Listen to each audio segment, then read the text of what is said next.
to a subreddit called Lady Boners. He is lovely, thank you. The picture doesn't really capture his eyes, which are mesmerizing, and he's a food and history nerd. What's not to like?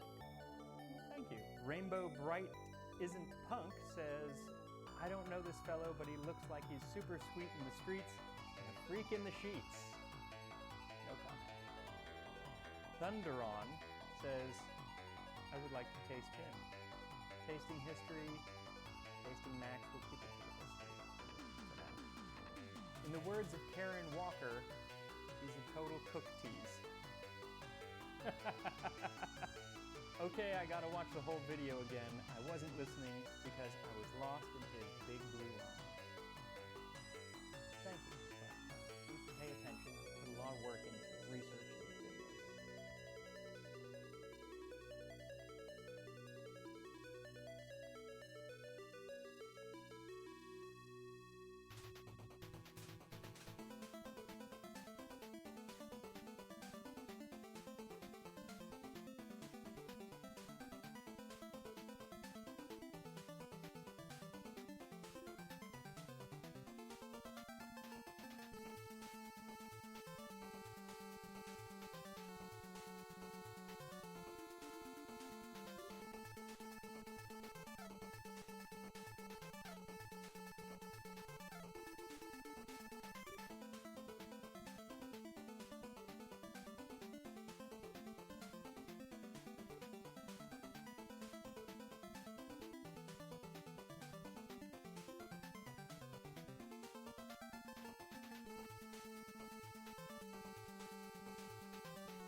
Hello?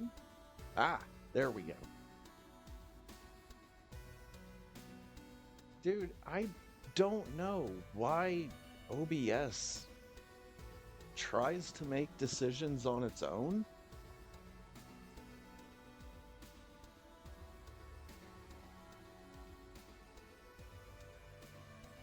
But every time it does, it's never a good thing.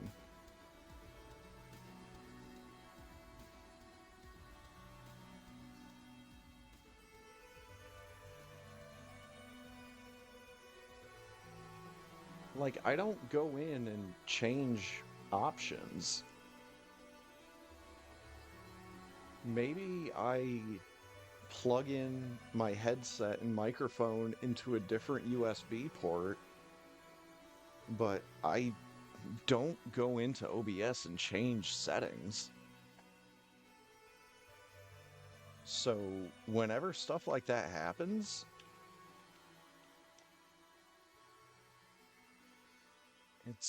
it's always a mystery to me.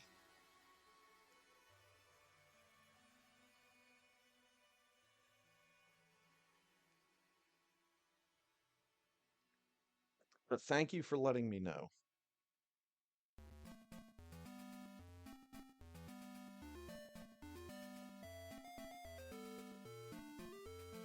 The only thing up to this point that I've said worth noting is that you should be watching Tasting History on YouTube.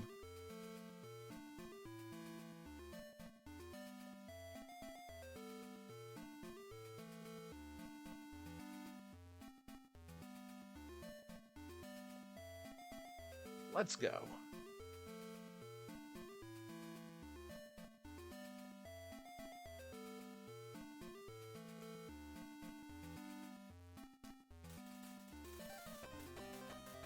That was that was what I was listening to earlier.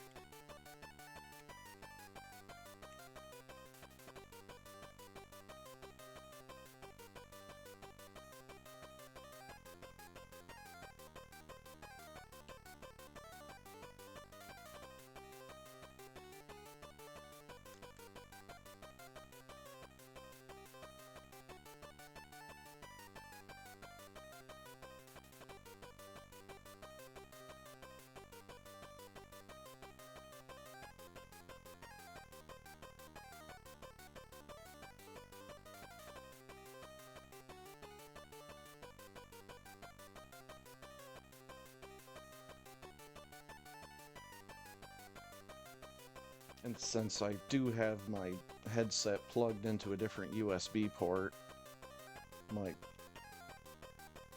cord is not laying in the position that it usually is.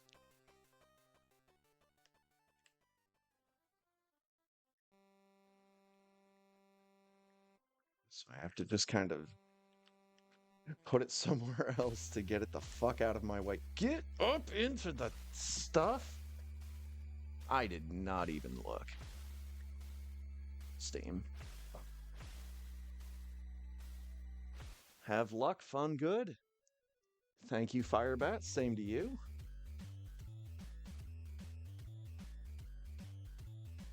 Can I just, like...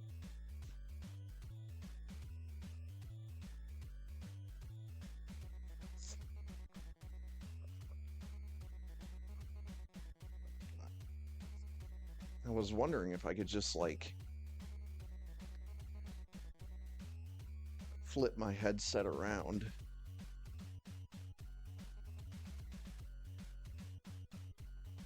I can't really do that and keep the microphone by my mouth.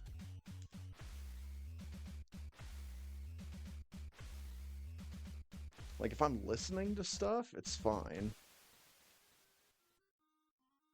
I can flip the headset so that the cord isn't, like, going across my torso.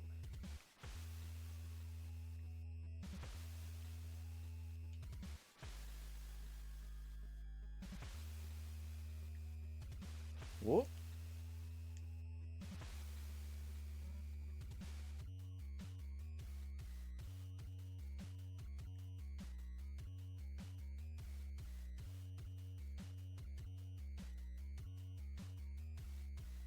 Diamond jacket. Oh my god. The fanciest of all colors.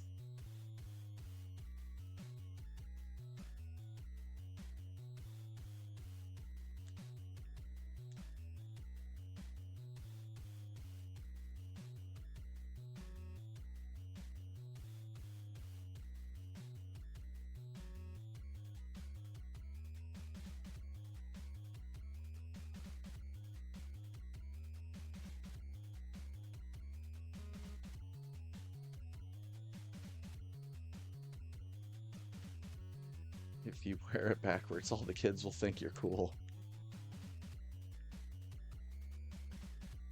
I don't know, man. It's probably just a sign that I'm getting old, but the last time I saw someone wearing a hat backwards, I thought they looked like a dork.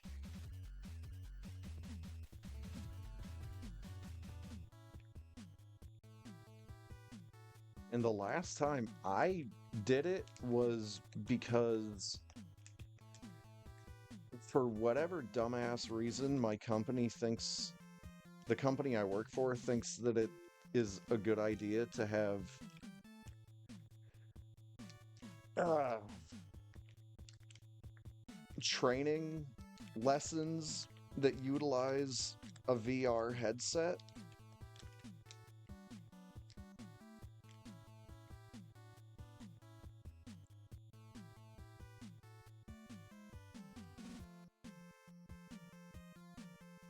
So I'm sitting there wearing this this dumbass VR headset, being talked to about shit that I already know.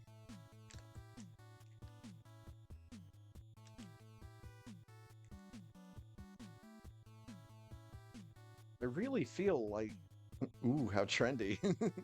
Really feel like that's the only reason why my company thinks that it's a good idea to use VR in any sense of the word.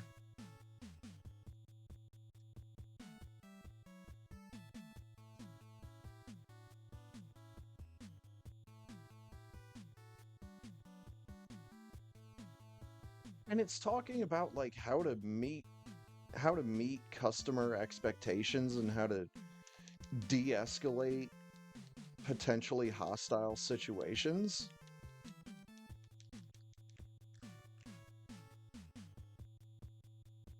Like, why the fuck do we need a VR headset for this? You could convey this message in such better ways rather than utilizing VR with shoddy graphics.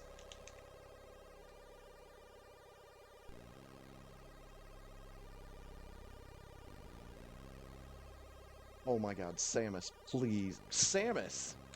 What the fuck?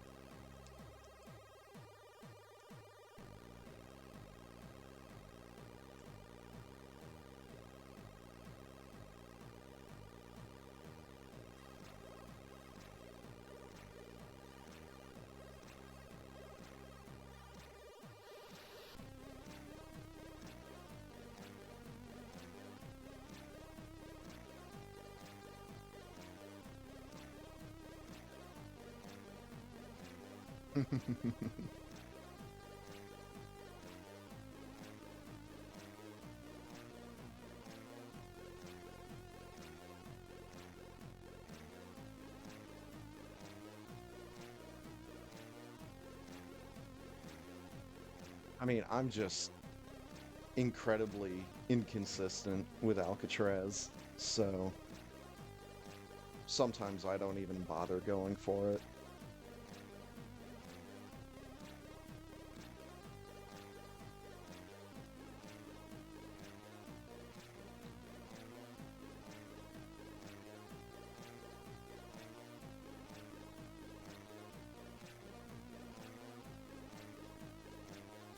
think it's one of those things where you can probably attempt it a couple of times, and as long as you get it, then it still saves time over not going for it. But I don't know the numbers.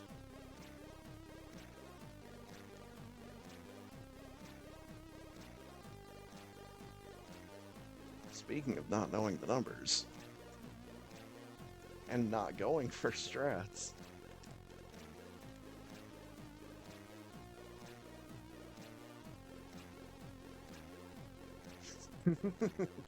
exactly.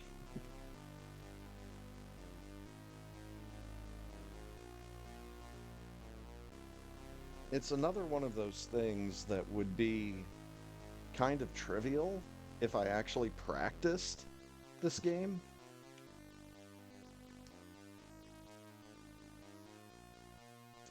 But I don't practice this game, so everything is just kind of up in the air.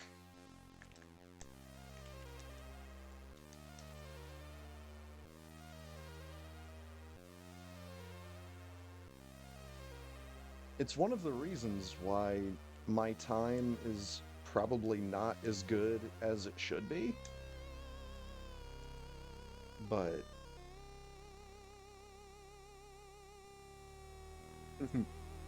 at this point, I'm just kind of repeating myself.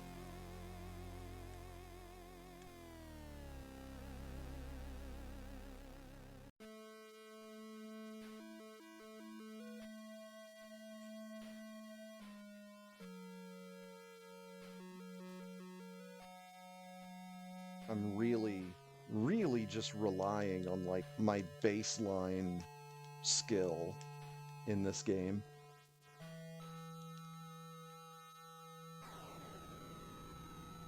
Because again, I want my run of Super Metroid to be viewed as, like,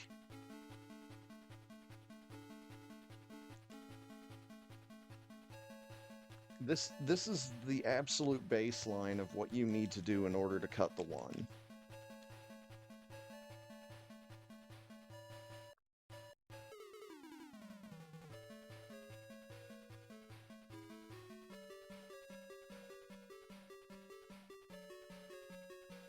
I definitely view my runs of this game as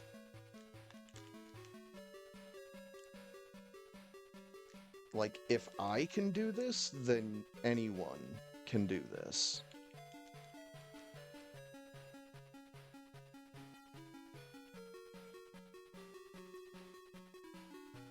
I want someone that has never played this game before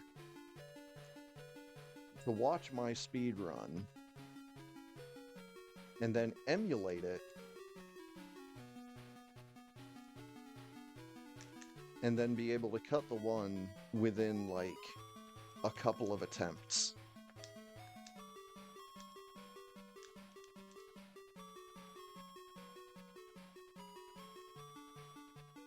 Double the pleasure, double the cutting one.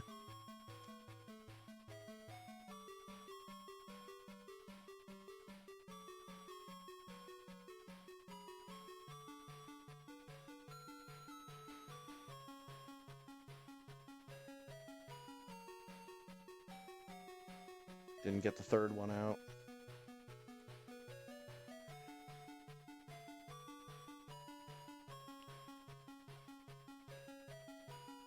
I just hope that my runs of this game could, like, demystify speedrunning this game.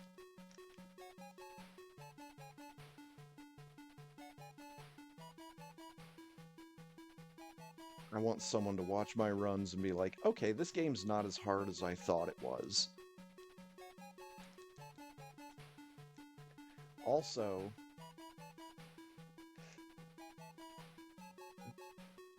Various suit makes Samus look like she's not wearing anything besides boots.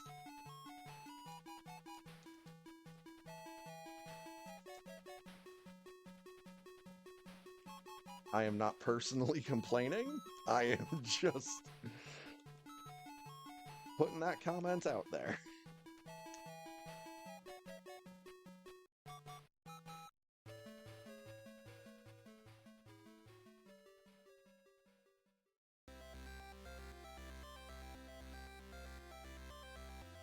Her skin tone and her suit color are extremely close.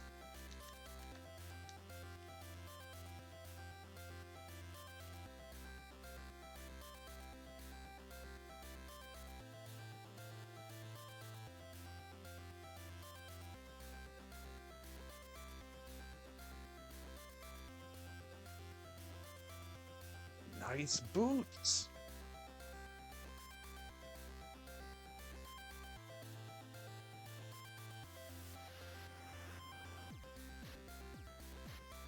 Straight into my fan fiction.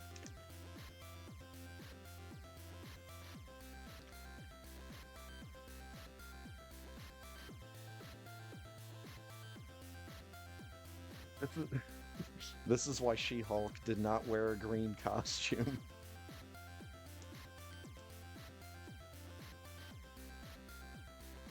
Like, all of her costumes were like white and purple or blue.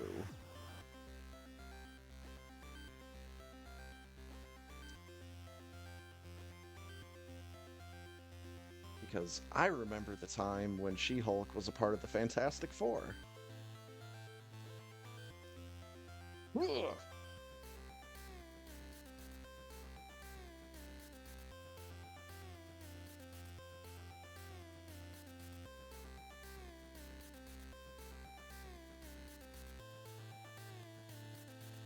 Excuse me? Oh, am I fucking stupid?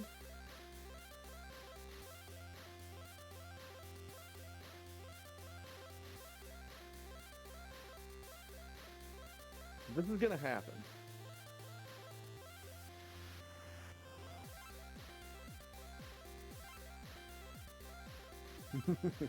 Am I lost? Yes.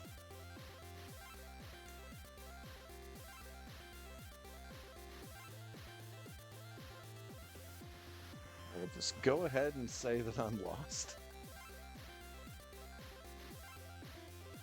Getting ahead of myself is what I'm doing.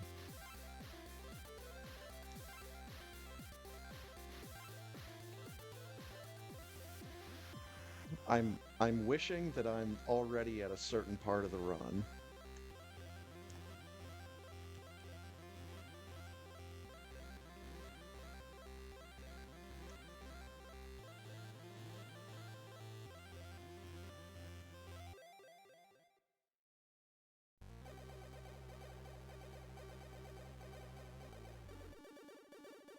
Is that possible with a different technique?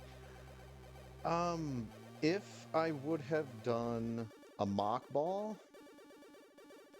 then I probably could have gotten under the gateway.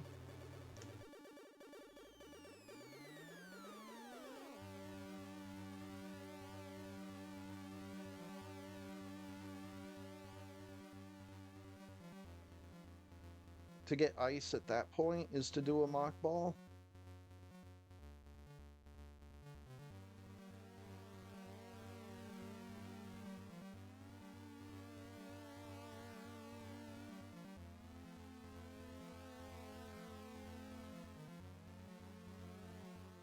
But I'm just gonna chalk that up to me having slept through a grand majority of the day.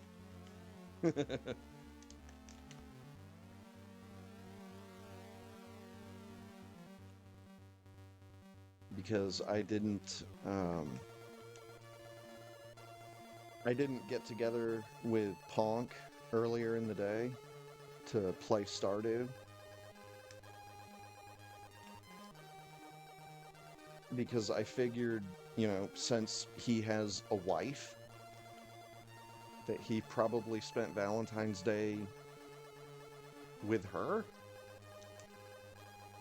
which is the right thing to do.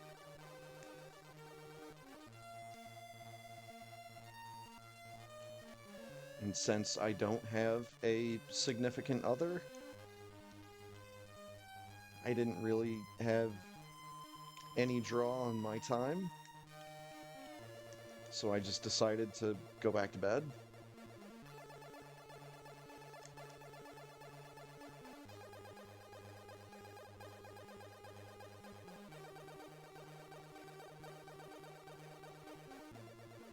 I mean, that's that's kind of the story of my Friday.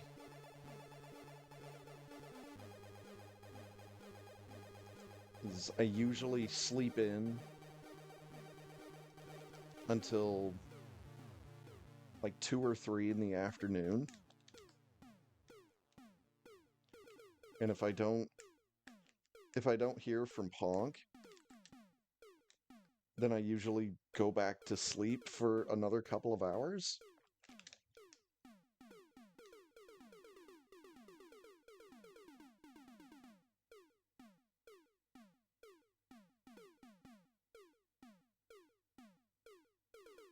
Whoop.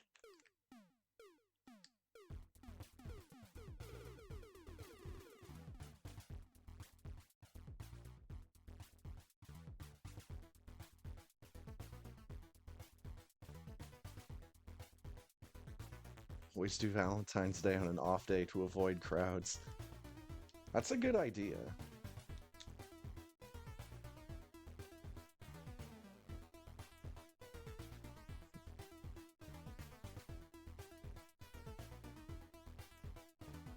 Whoop. And yeah. Firebat and I are in the same boat. Samus is my Valentine's. I guess that would be singular, wouldn't it? So Samus is my Valentine. There we go.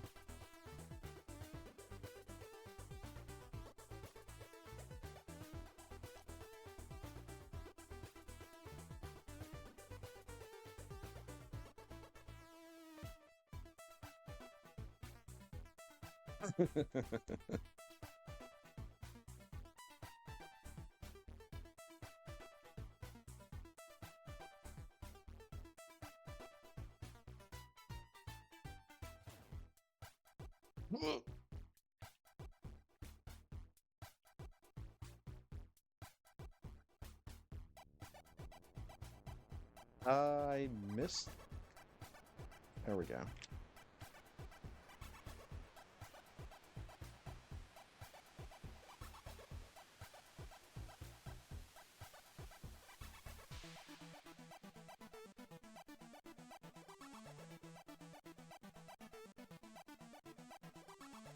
Doesn't need to be a racy date, just a race date.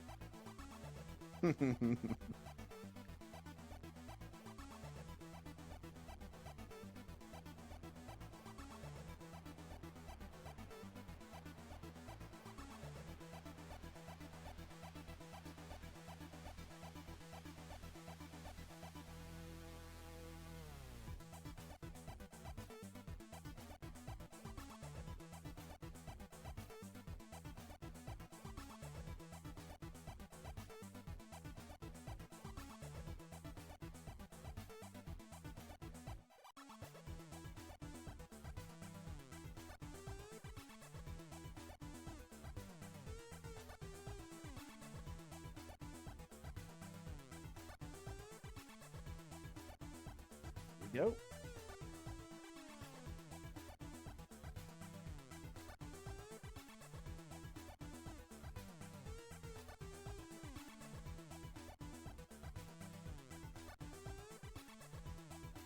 Mr. Krabs!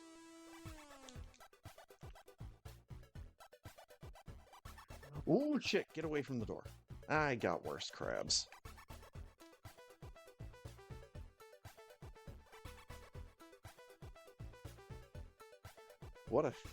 What a bad day to find out that you got worse crabs.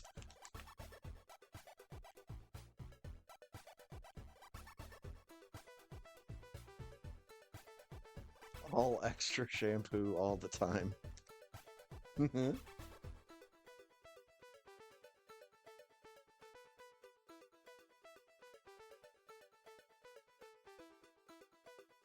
Let's try that again.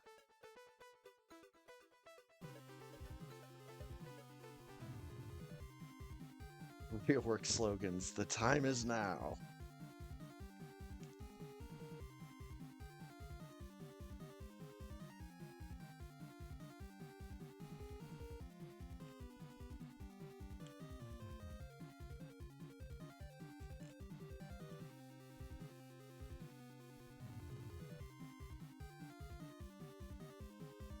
Please, somebody drop me an extra power bomb? No? Well then, fuck all of you.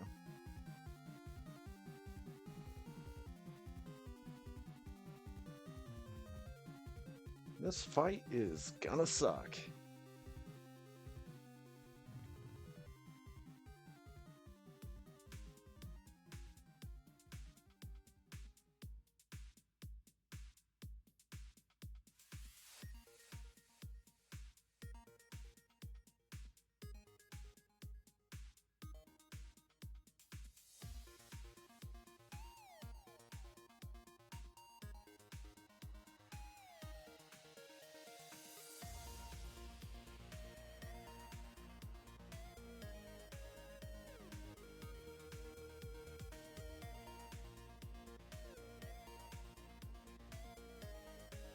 At least we should have him here.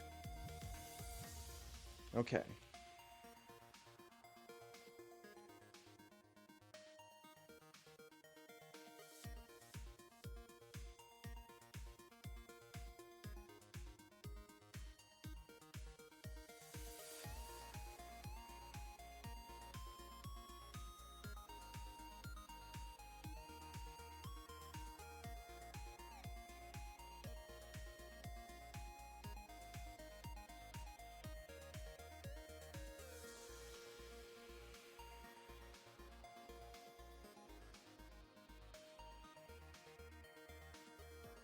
Come on.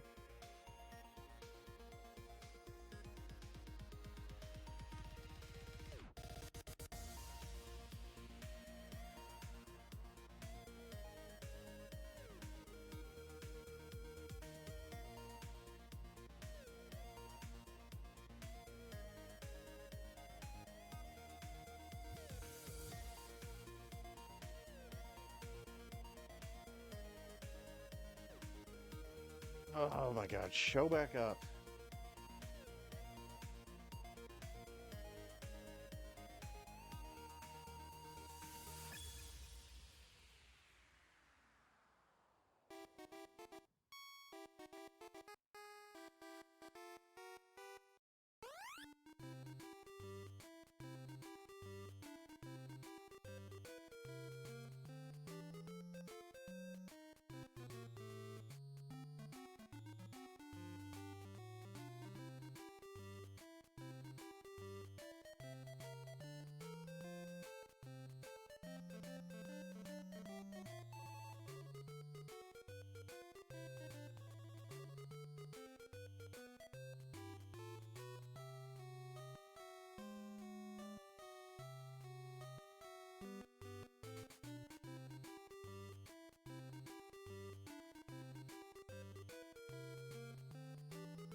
Come on.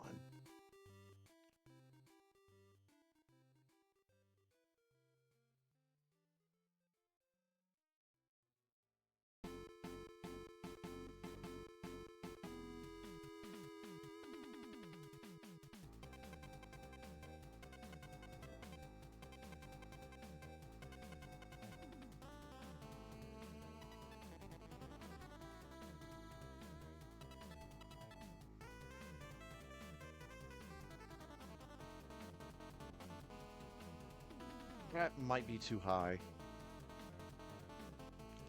Yep, that was too high.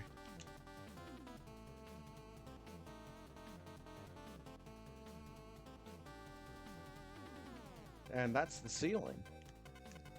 So that's definitely too high.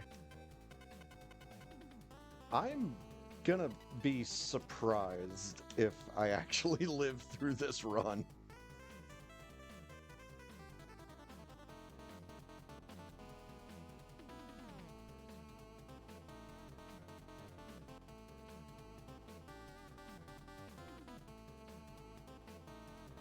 I did not really give myself enough time being awake before I started this run.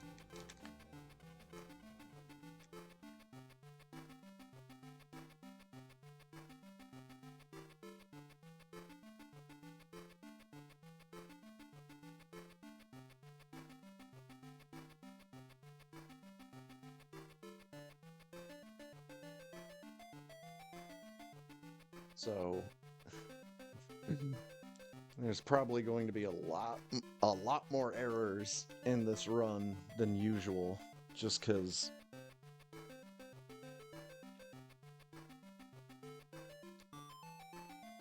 I didn't wake up earlier.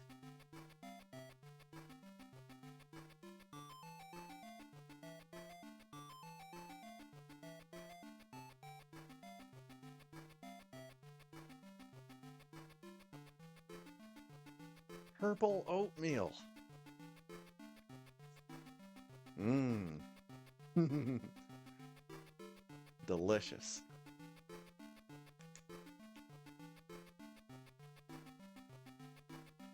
I think, therefore, too high.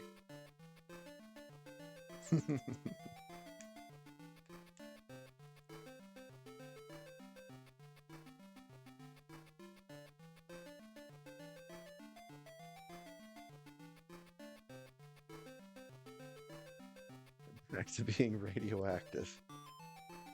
At least it looks like my character has clothing now.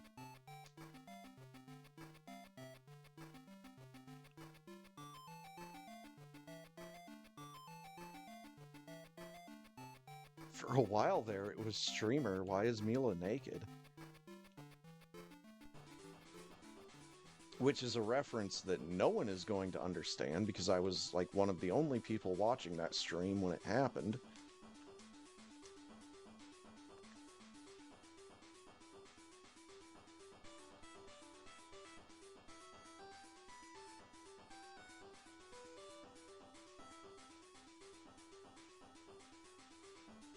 Which also, that reminds me, I need to play Tales of Xillia.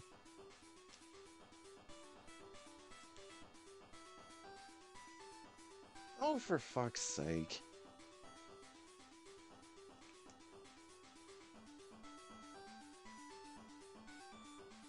Can't even be free of this bullshit on days like this.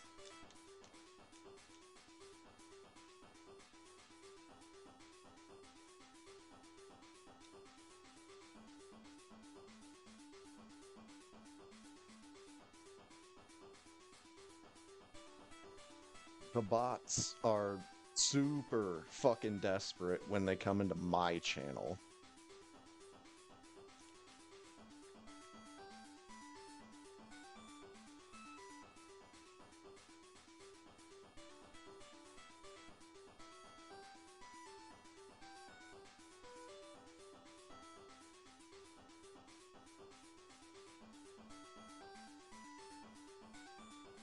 Whoop! There we go.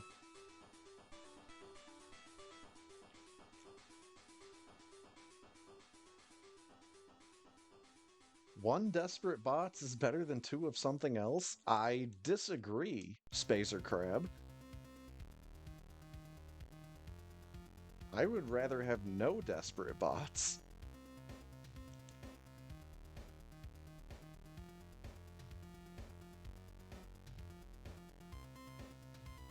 We will have to define what something else is.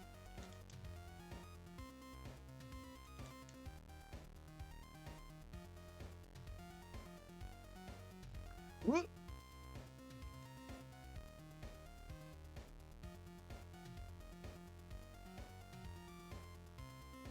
Better living through something else.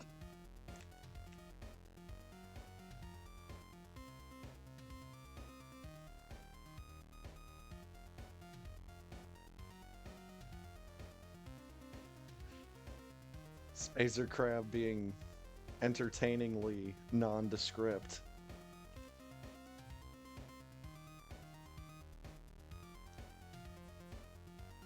Nondescriptive?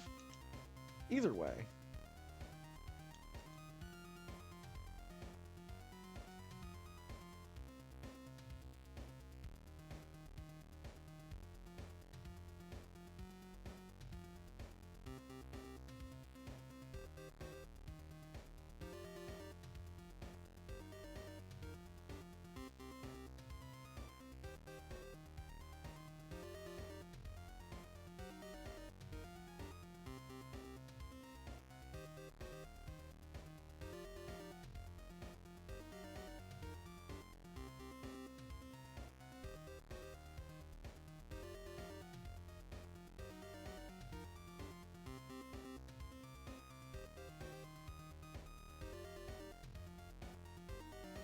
Supers, please.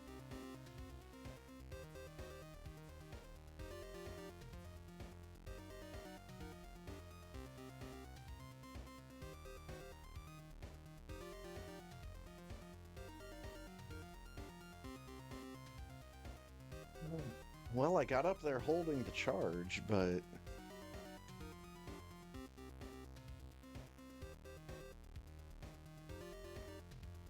didn't get the Shine Spark activated, which tells me I need to get up there faster.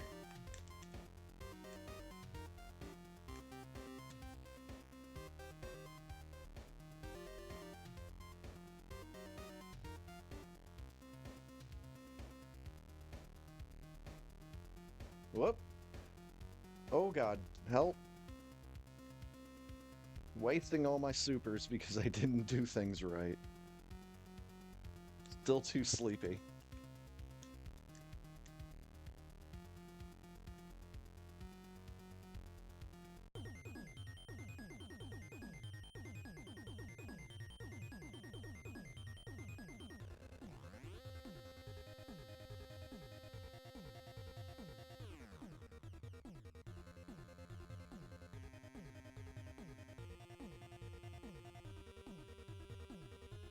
That means this fight is not going to go well.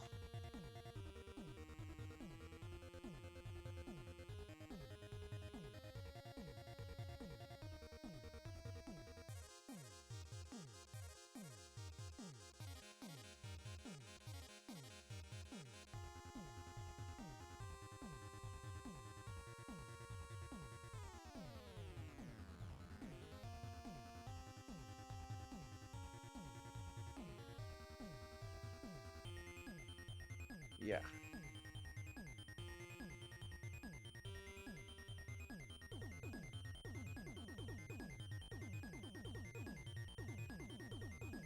Think I got it? Okay, yeah, I got him.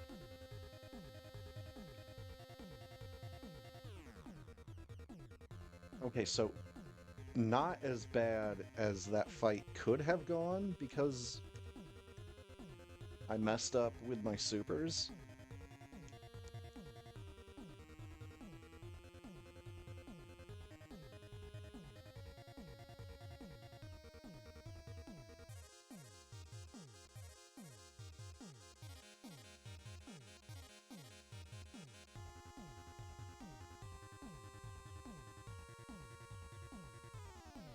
Whoop.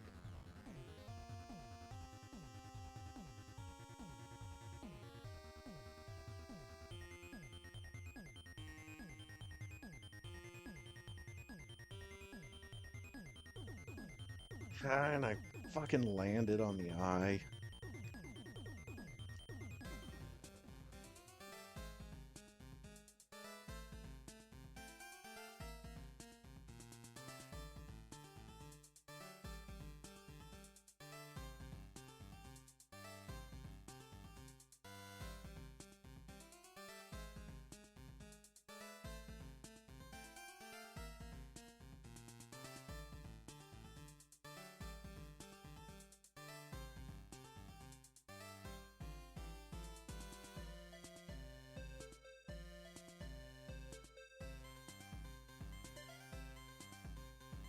Honestly, the fact that I'm not dead and I'm this deep into the run is testament to my muscle memory in this game.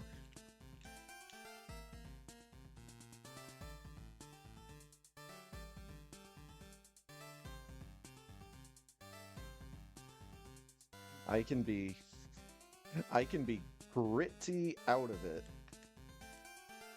and still be able to beat this game.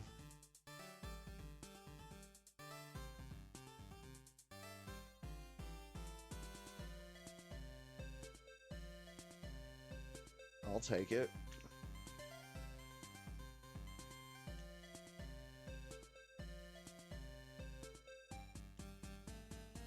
Saved by sleep racing. Casually not dying is your friend.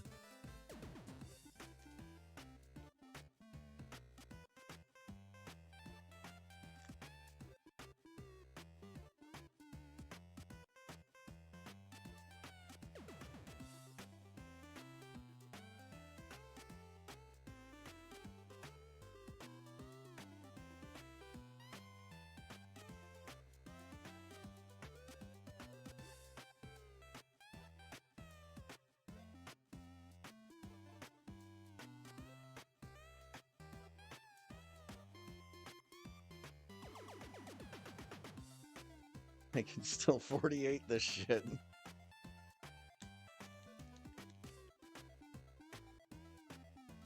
And I could still 58 this shit.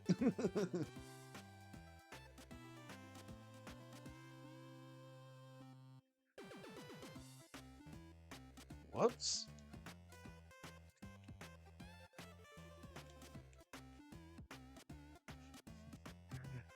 Honestly, that's like the whole point of me doing this, is just to get my muscle memory good enough with this game that I can be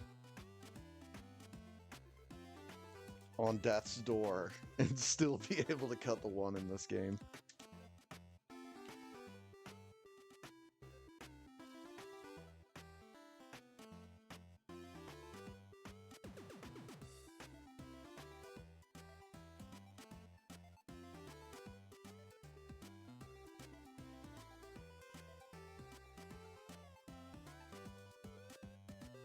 Next time I happen to be at a house party and I'm so drunk that I can't see straight, and there just happens to be a Super Nintendo sitting around. Hey, you guys, watch this.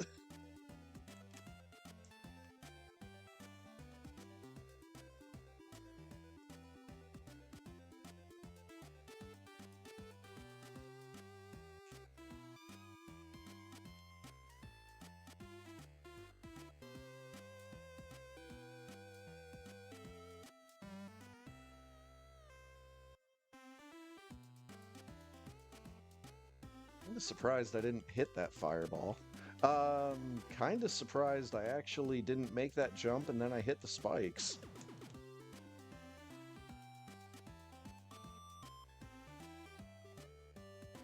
There we go. I'm just surprised that there's too many cooks.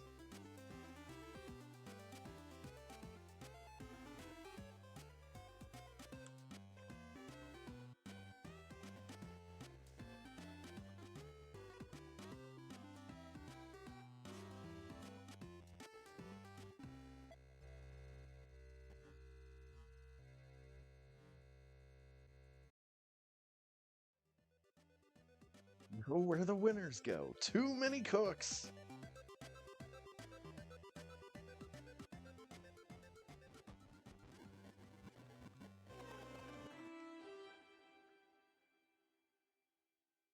Dude, that Adult Swim short is just so fucking weird.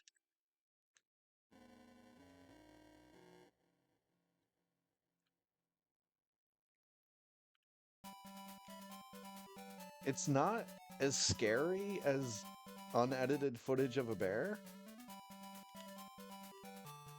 but it's still enough to weird me out.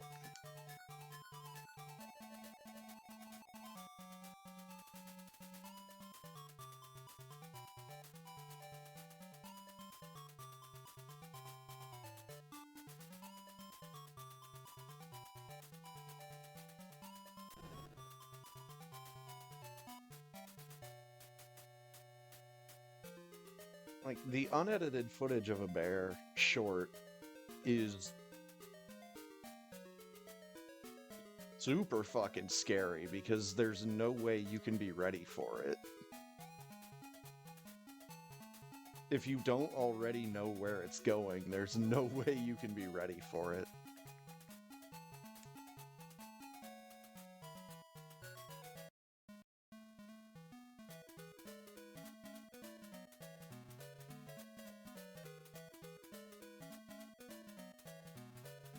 And at least Too Many Cooks is funny.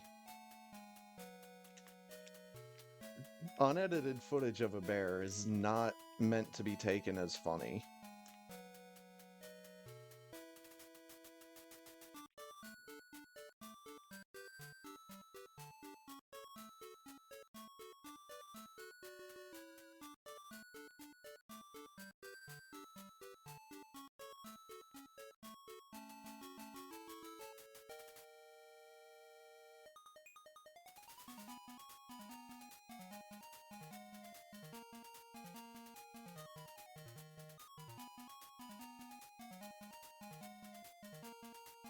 I don't really remember any other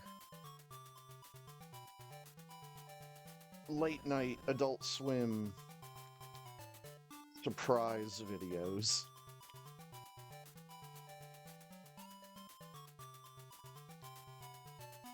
It's really only just those two.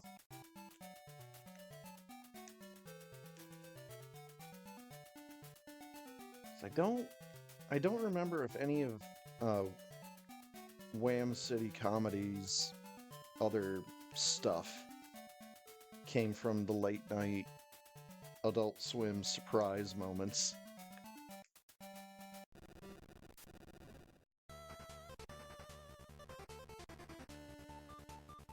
I think most of their other stuff just came out online.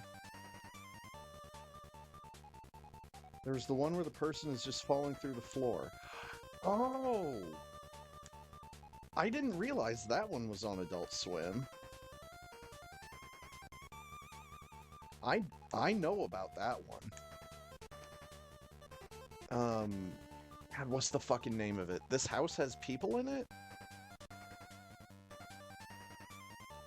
That one is ridiculously deep. Like, they put a lot of effort and world building into that one.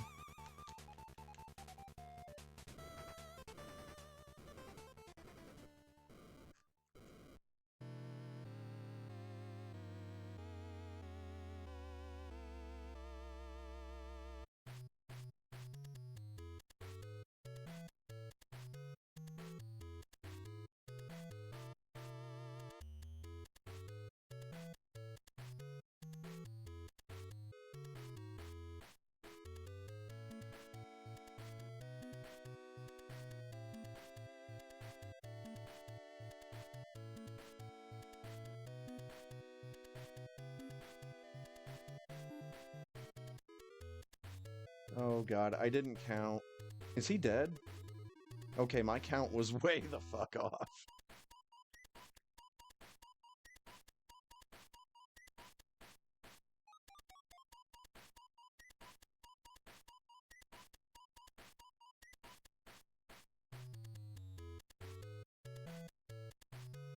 Yeah, the only reason I really know about This House Has People in It, though, is from the Night Mind video.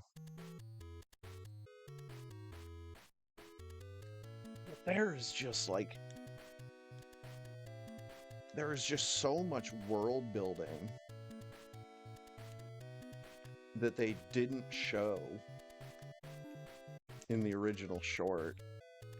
Just, like, hours of content.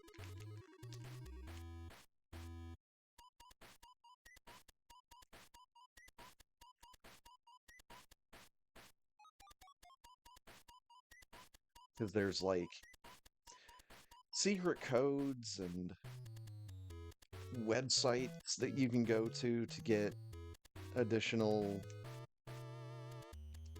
lore.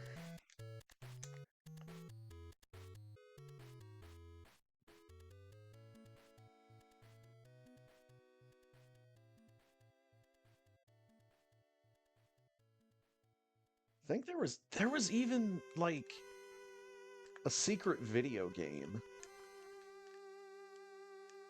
from This House Has People in It.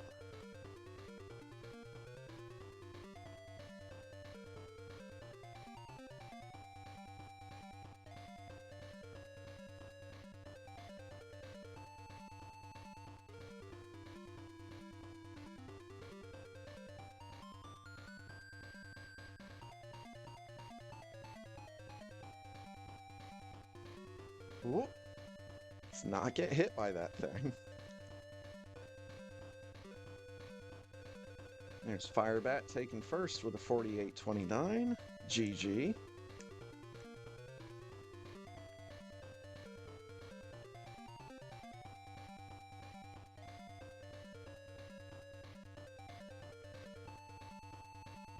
You know, earlier when I said I could still 58 this shit, I'm doubting that right now.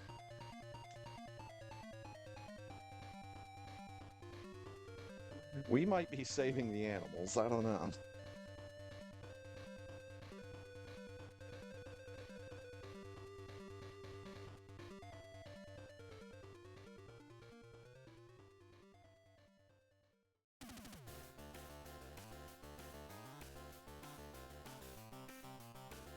Look, it doesn't.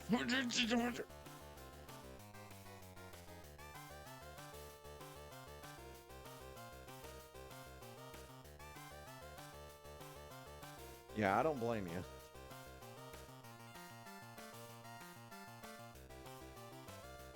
you. This is real quickly becoming one of those runs where I'm like, man, thank God there's two there's two races tonight. Can make up for this shit in the late race.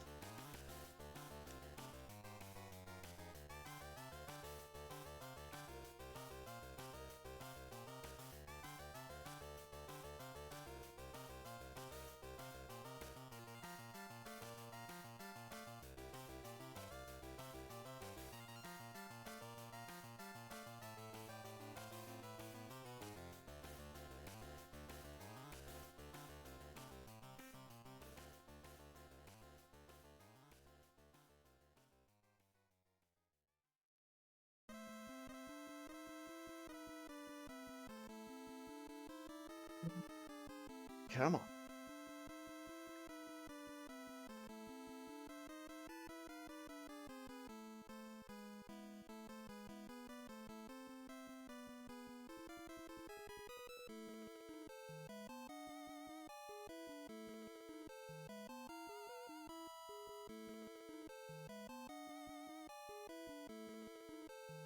Whoop.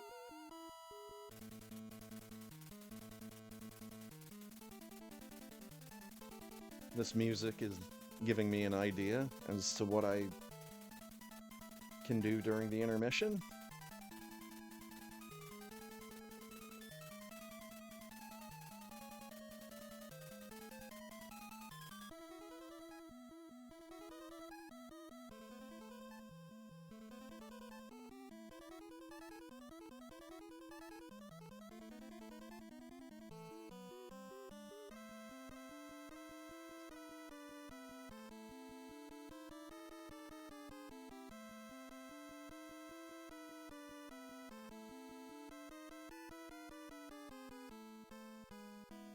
Okay.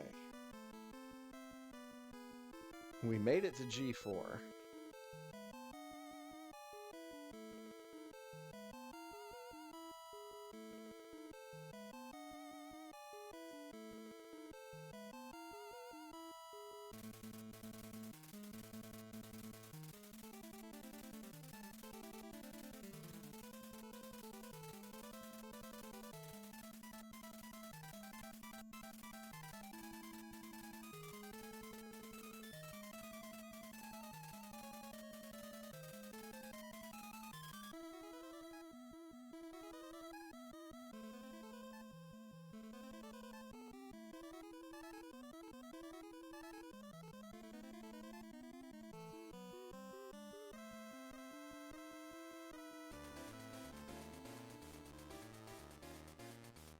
Oh, I didn't see that Idol had forfeited.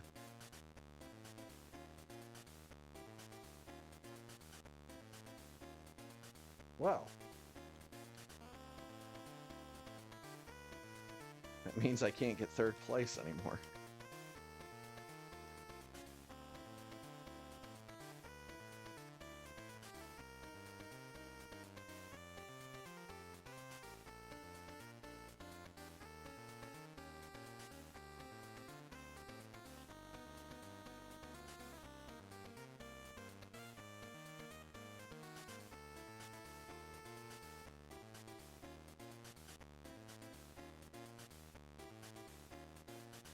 I think the big thing about being like sleepy coming into doing a Super Metroid run is a lot of stuff happens before you're ready for it.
But the fact that I'm still going to be able to finish this run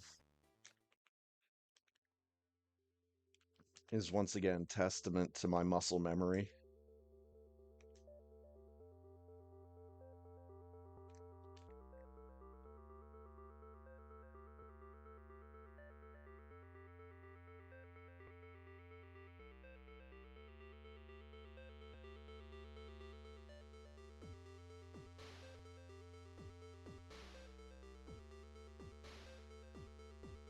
All right.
Okay.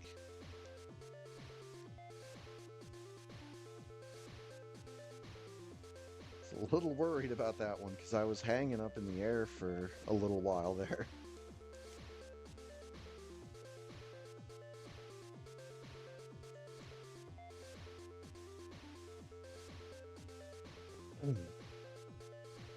Oh god, this is not going to be a good dot time.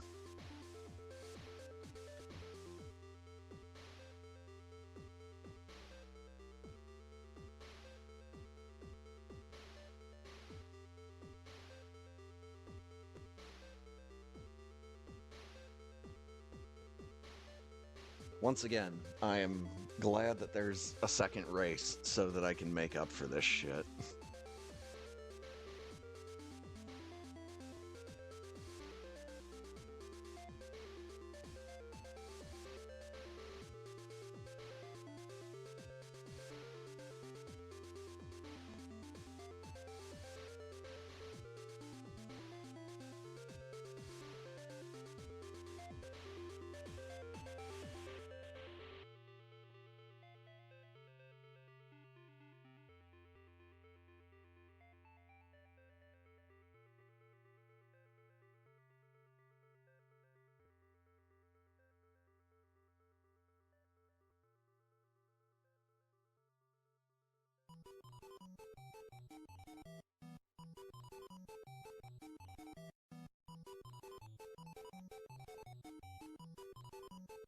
Yeah, the dot time was 59:24.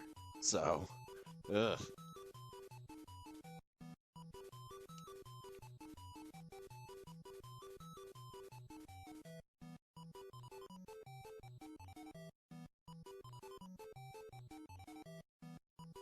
This is this is definitely going to be a run where I save the animals.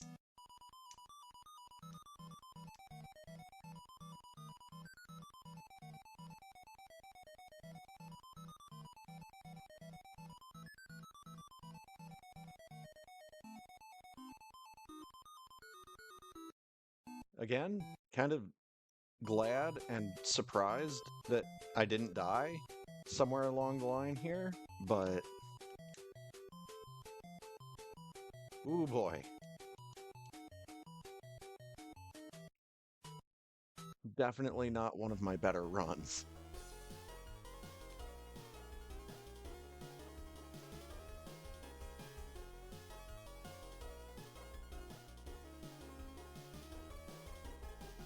Okay, I did turn screw attack back on.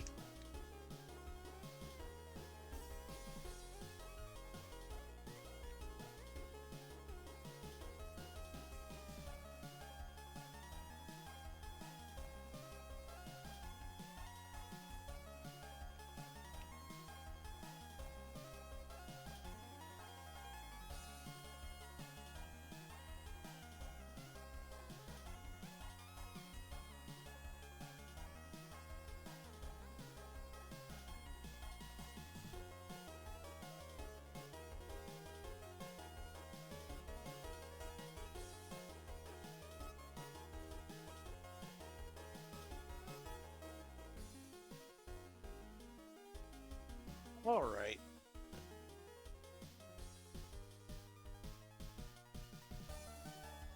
Let's get these guys.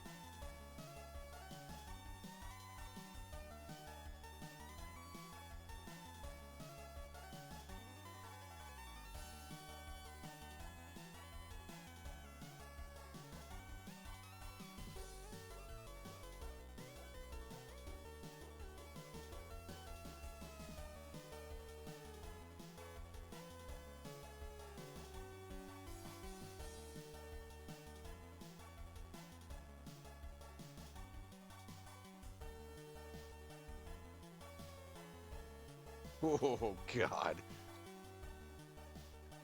10211. Ugh.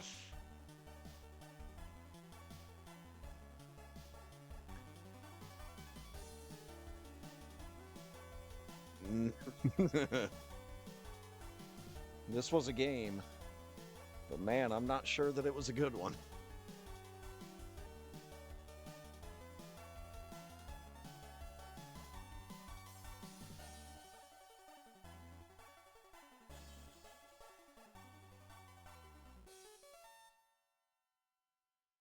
Punch, punch.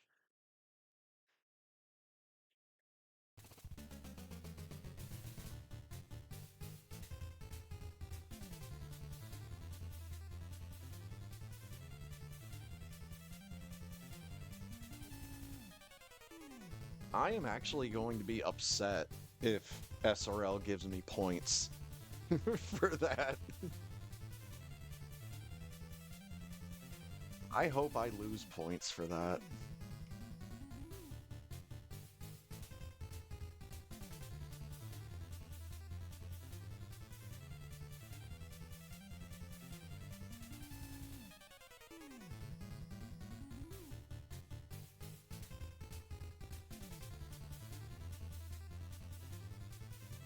And I got 3 points.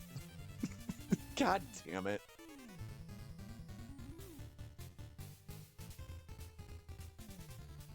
I could lose points on a PB, and I can gain points on a run like that.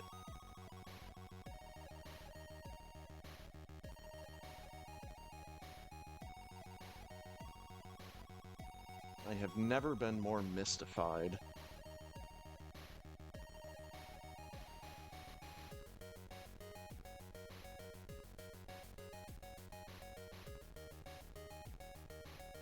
And it's fine. Because there's a second race coming up.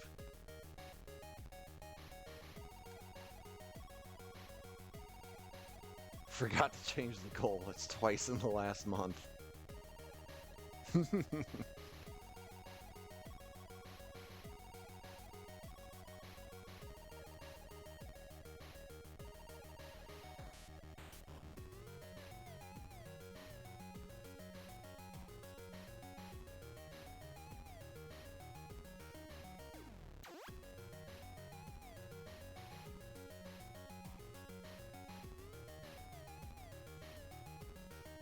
Thanks for playing.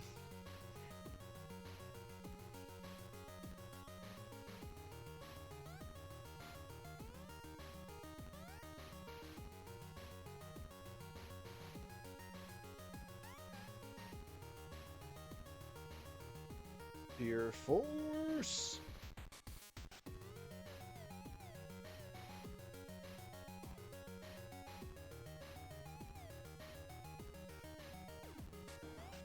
All right.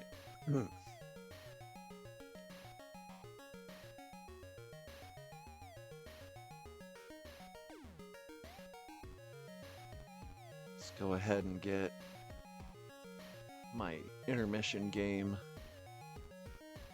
started up, and then I will take a quick break.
All right, I will be right back.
All right.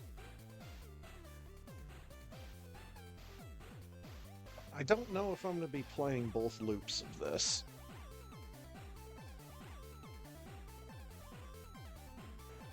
But I will at least play on one loop.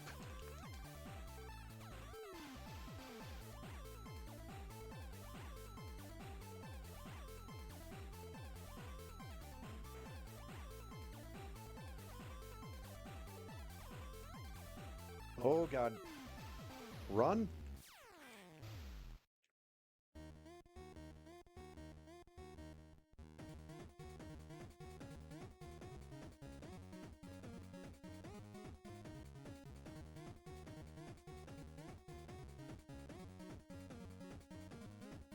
Oh.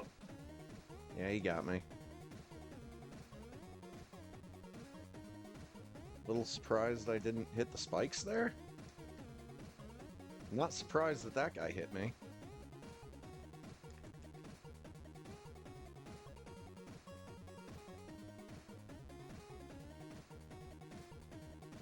Well, we got to the end of the level.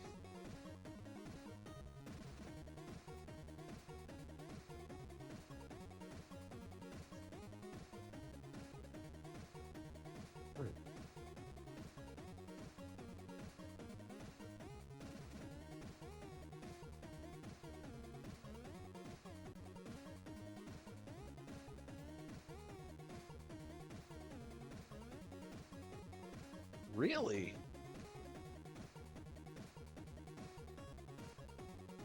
Didn't think that that guy was faster than my gun.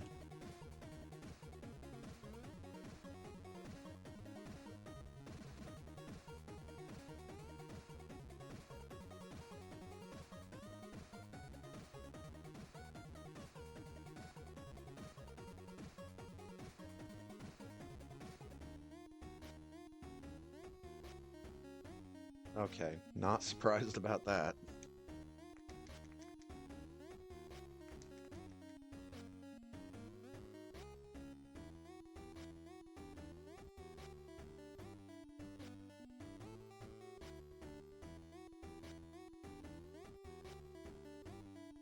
Oh, suicide bomber lands right on my head.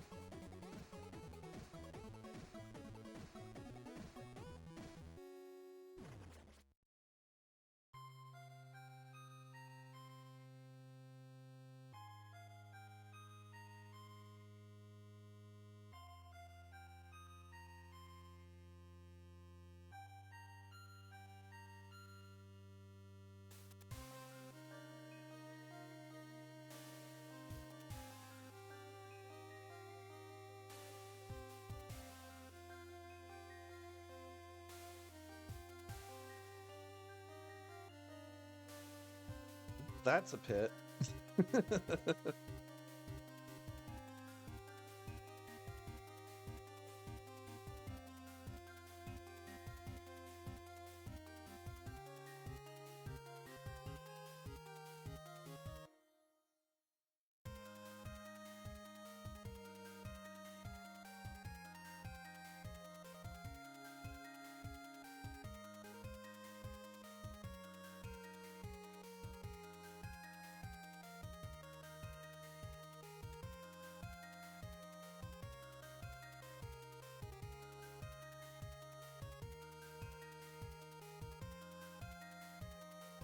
Well, I really wanted to keep that weapon, but guess I should have seen that coming.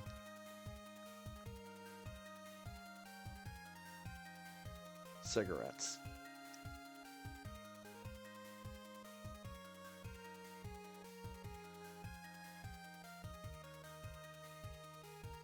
What is this guy doing?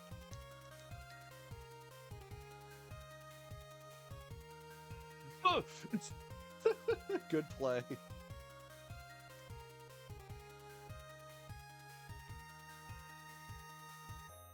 and I got killed by the ledge.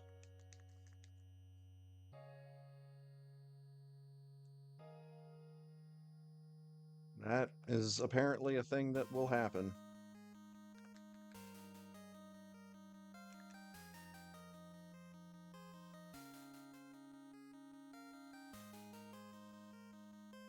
I am so scared. Nah. Damn it.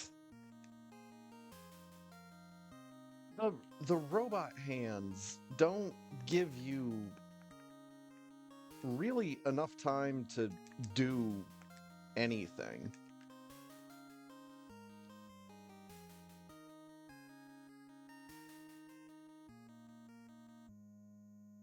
Yeah, there was there was no chance.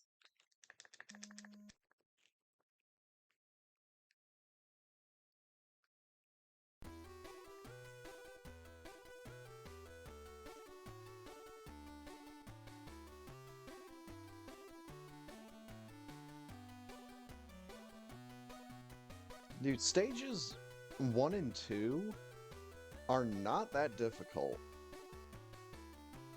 But stages 3, 4, and 5 is really where the credit feeding starts.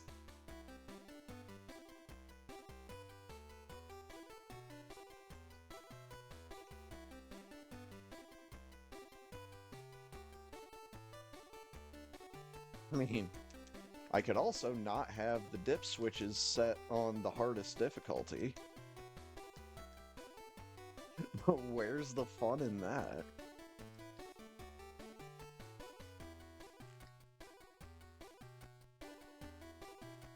Who the fuck wants to watch me complete this game easily?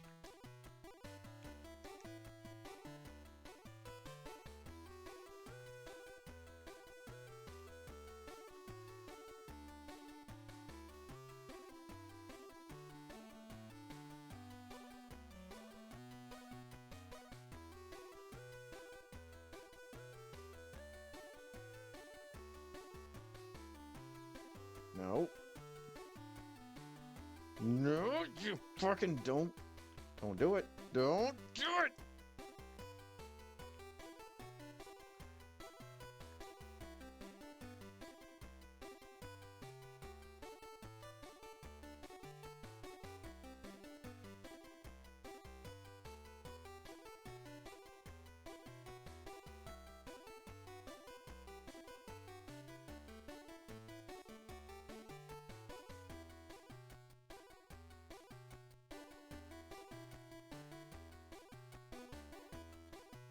Oh, shit.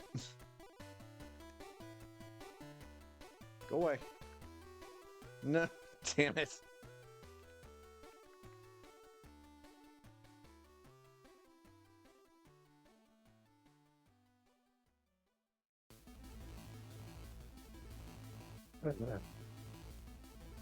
No, God. Damn it.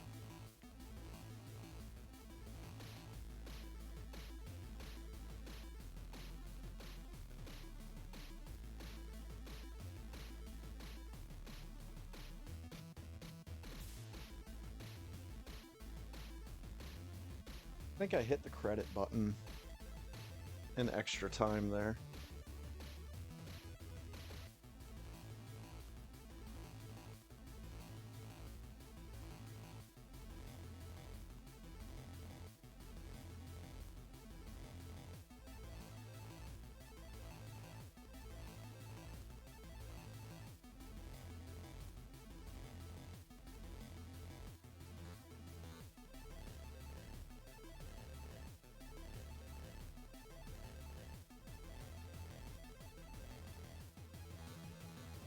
No, go away.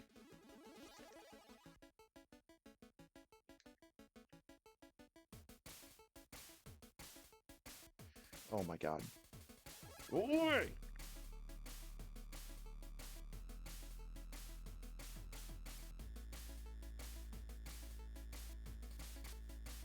Can't get a fucking...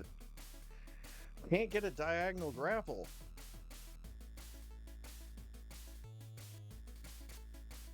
And now I just don't have the fast grapple anymore.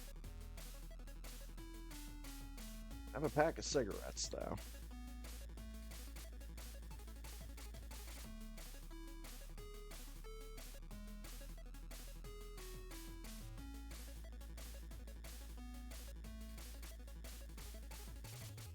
Ah.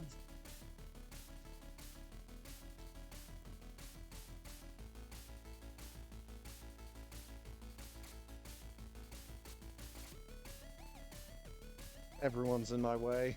Help. Oh my god.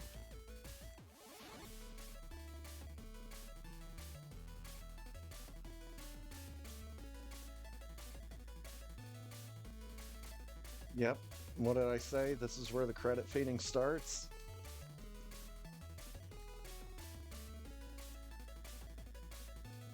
This is where the death abuse fucking starts. Why are there so many helicopters? Oh my god, there's 4 of them. What?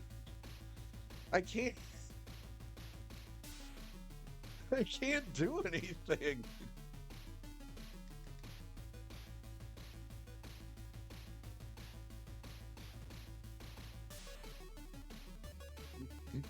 In that case, you just have to death abuse.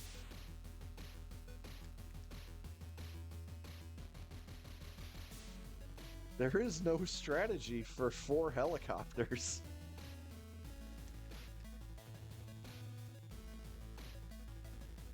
Not really sure that there's a strategy for a helicopter on, like, the final screen either.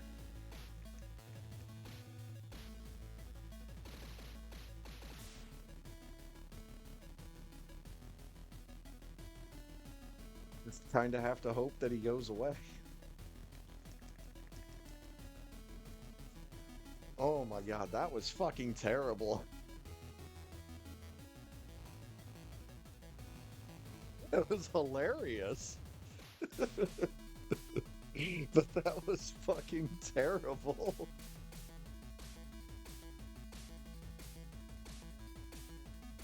Still got the high score. Eat shit. Let's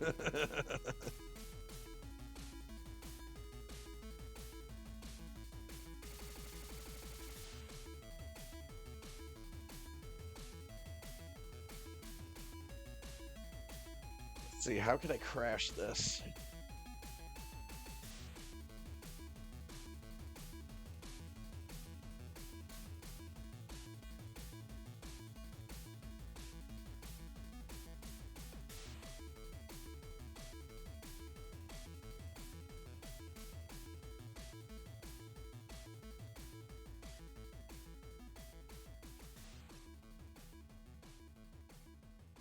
There we go.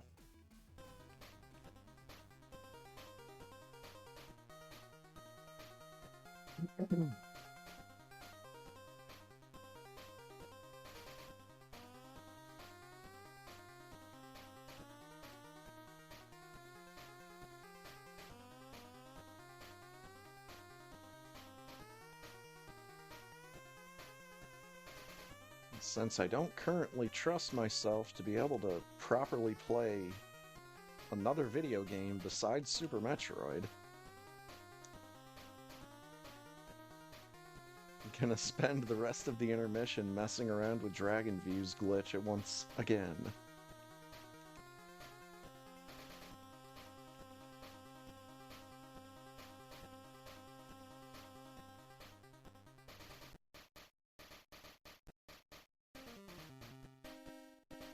When in doubt, just mess around with a game that falls apart through no fault of your own.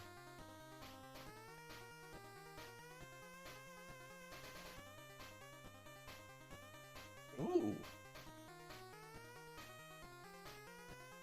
I'm putting the controller down because shit is still moving. I got the silver arrow. Push button.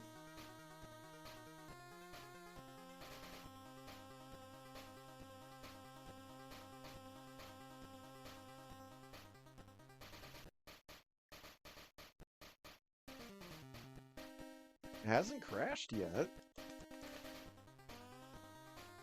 Push a whole lot of buttons.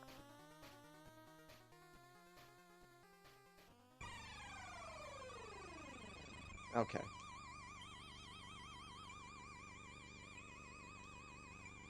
I haven't gotten the silver arrow before. That's neat.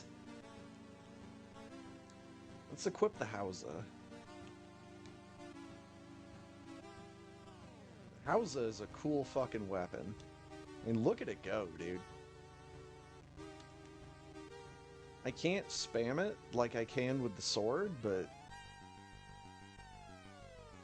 I also can't, like, throw the sword.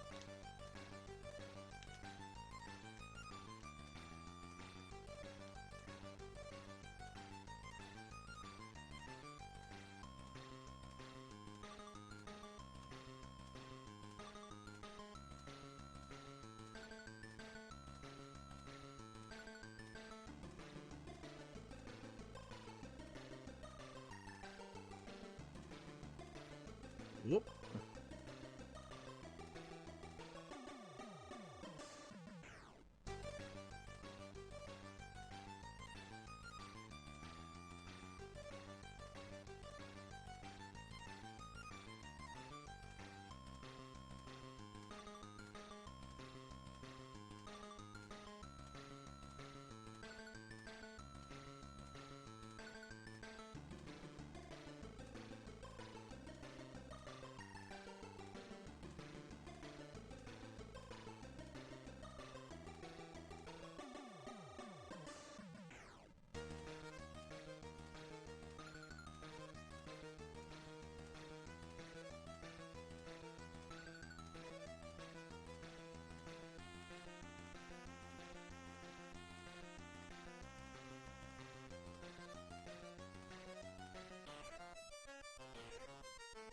Hey, there's a race channel.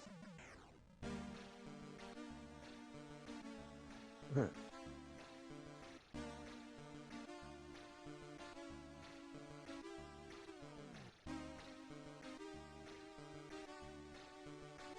go ahead and join that.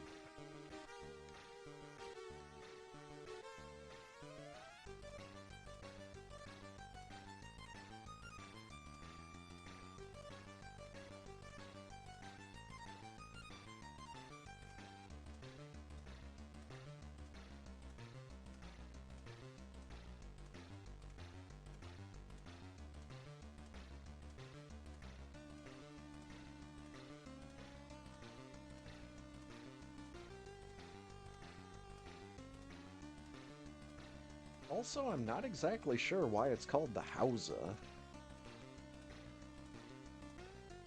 instead of, like, any other name.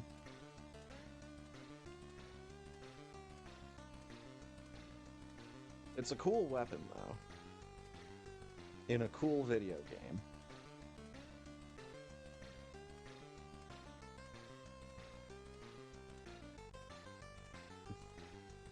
Every time I do this nonsense, I feel like I need to mention that Dragon View is actually, like, a really cool game.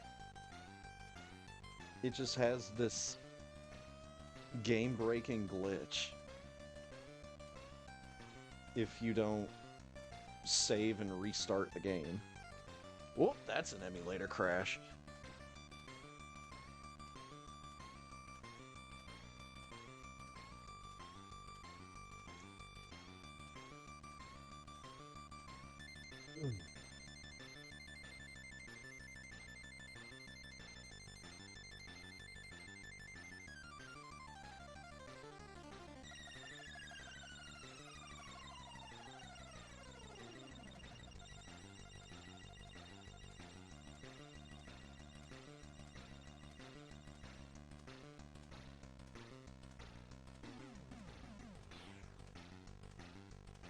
Oh, I don't have the SD card plugged in. There we go. So I'm probably going to crash back to the home screen. Yep.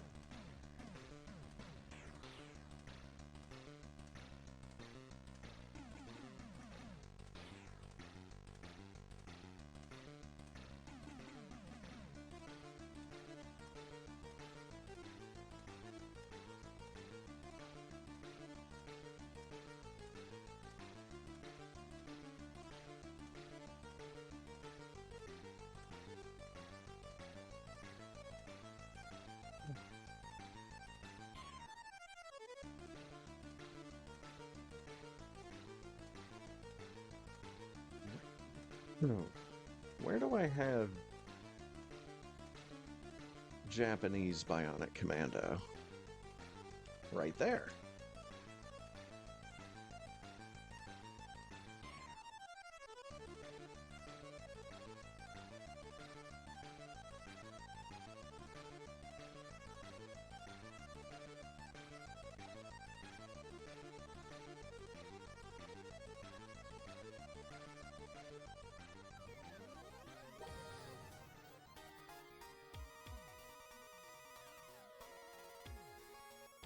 Hmm.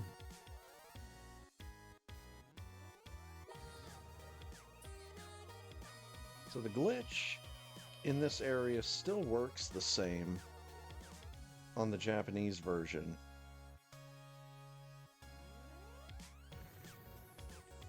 But you just get some different graphical nonsense.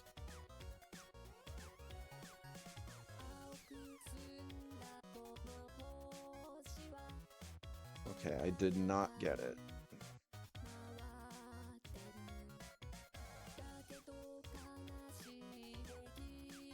And this guy's gonna talk to me. He's gonna talk to me again.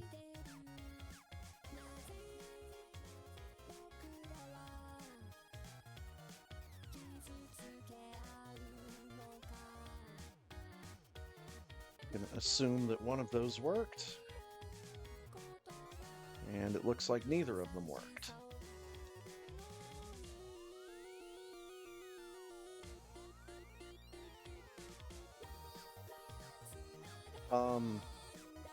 I can't go in the door?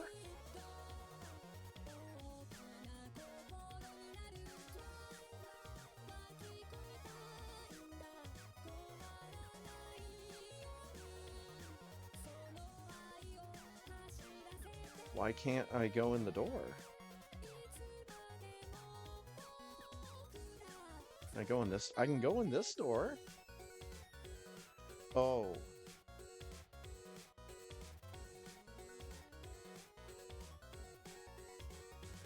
I think I did actually get the glitch, but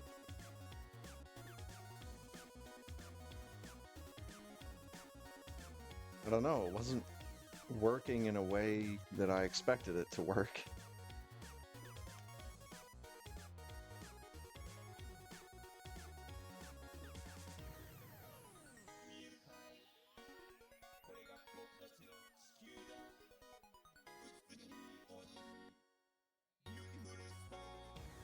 It was weird.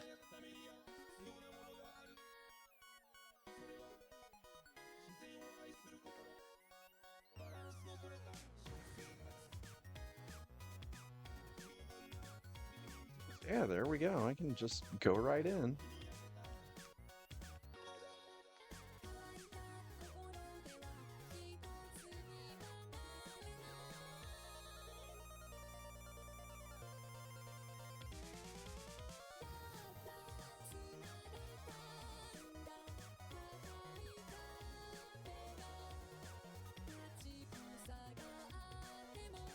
Yeah, I can't go in the door.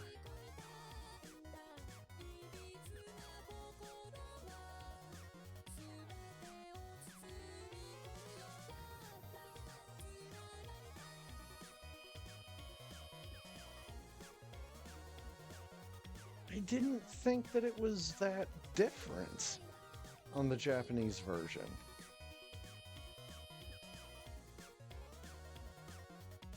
Like, I thought I could still activate the glitch in the same way.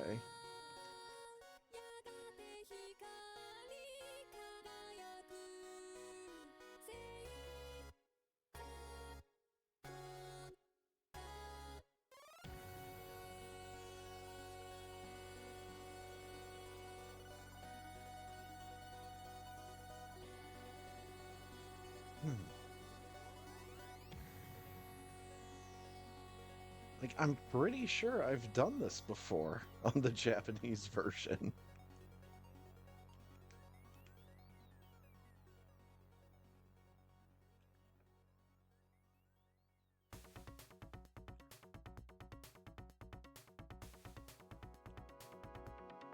Okay. Let's get the American version so I can break it the right way.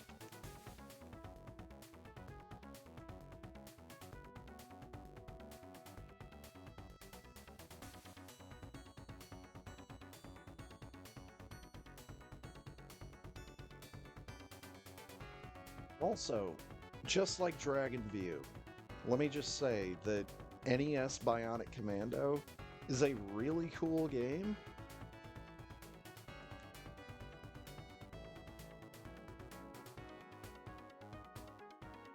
Watching someone who is like really skilled at this game just blow through it is really fun.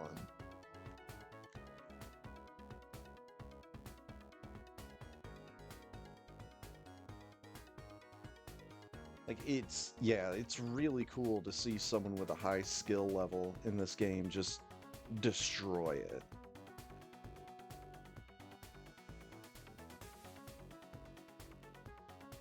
But the fun that I get out of it is with some dumb glitch that's surprisingly easy to activate.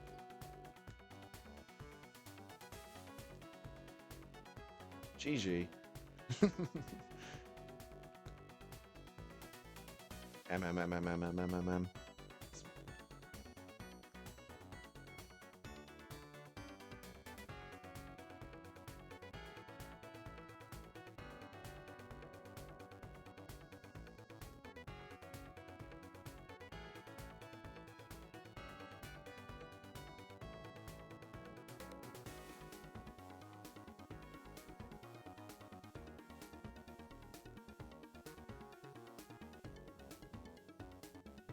FFFFFGG456. Ooh!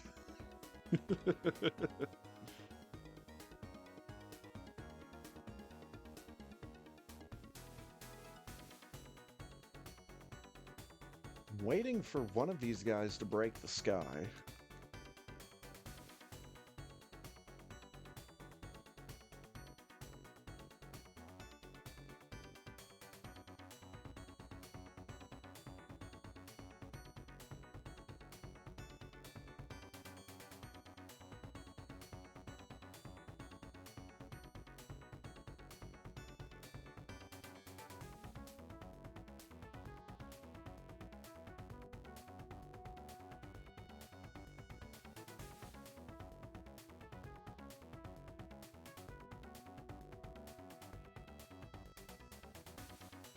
I feel like it could happen at any moment now. There we go. N L3F M9.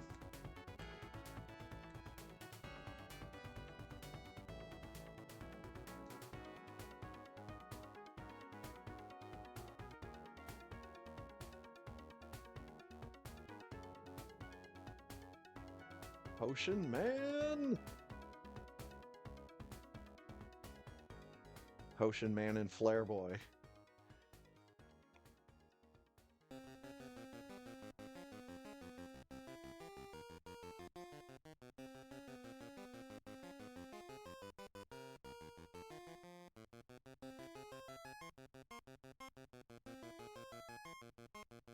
I love how people programmed NES games.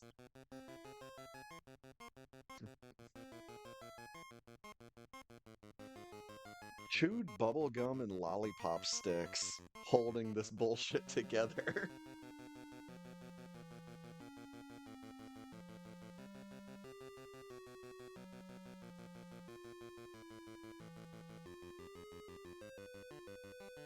And like, I don't think that people would have realized how poorly put together these games were if not for the fact that we've had, like, what, 30 fucking years of having these things in existence for people to mess around with and try to reverse engineer?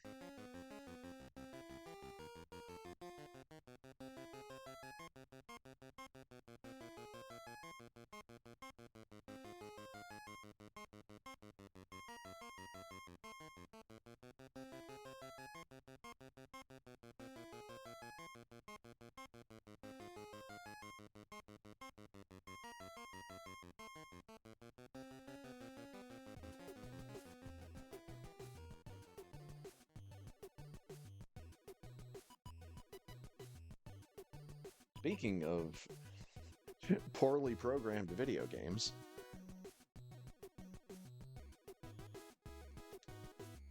where's my guy?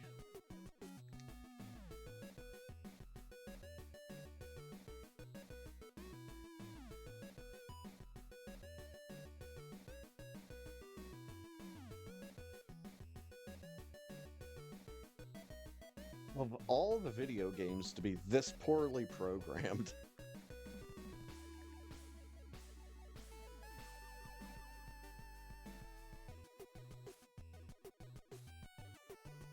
this one is probably the most shocking.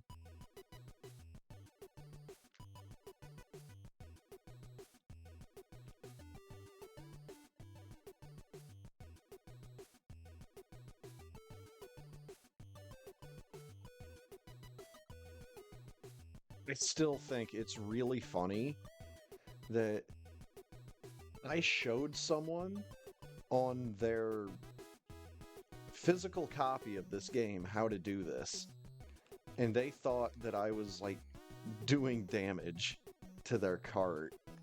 It's like, oh no, this isn't like actually doing damage to your cart. This is just showing you that this game is not programmed very well.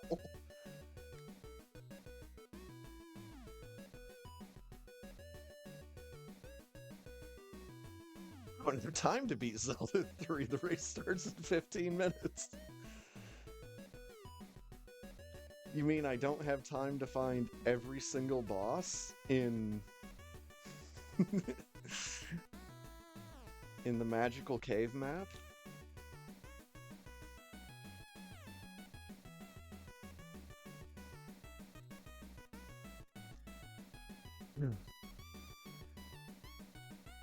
I just want to go hang out with Aghanim for a little bit.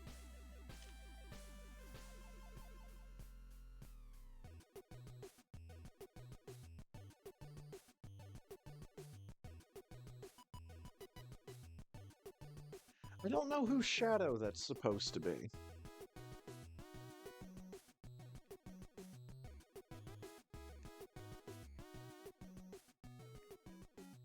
There he is.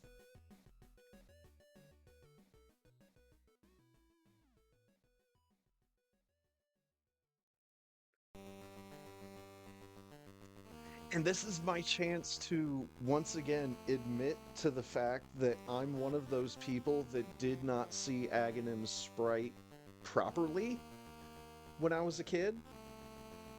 I'm the one that thought he was just this guy with a dopey-looking bowl cut that was, like, hanging over his eyes.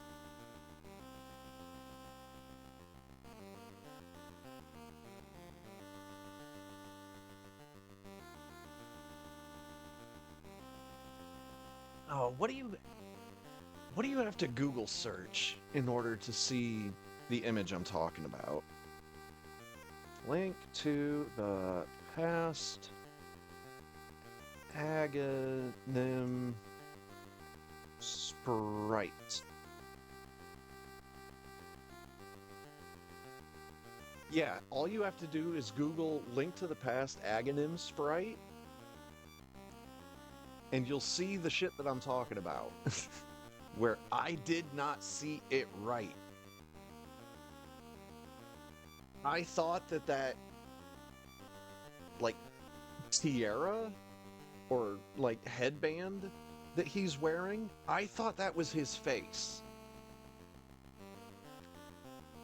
His face is like the black and brown sprites that are underneath that. Well, pixels, not sprites.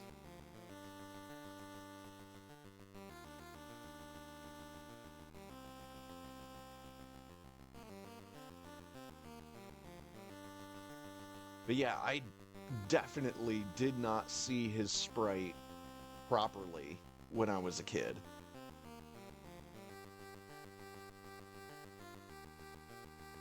Oh, there's a bunch of like really good examples too. I'm gonna save this picture. I'm gonna put it up on stream here in a second.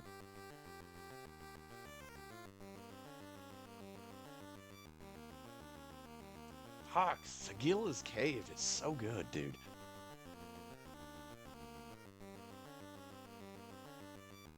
Alright, here we go.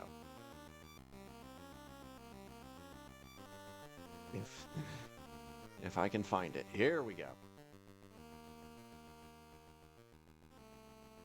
This.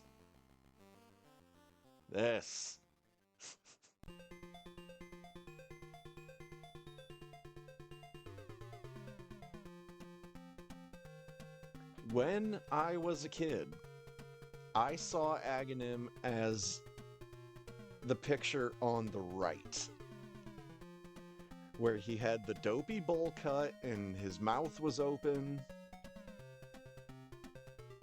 because I didn't realize that that was supposed to be like a tiara.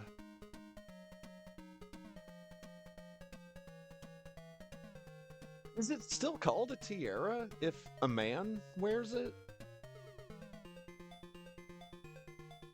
I'm pretty sure it is. But yeah, it wasn't until, like, relatively recently, like, within the past 10 years or so, that I'm like, oh yeah, Aghanim actually looks like the picture on the left instead of the picture on the right.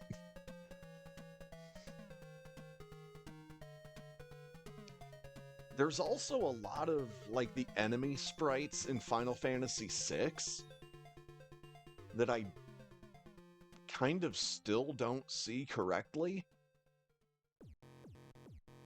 It wasn't until, like, the mobile port of FF6 came out that I was like, oh, that's what that's supposed to be.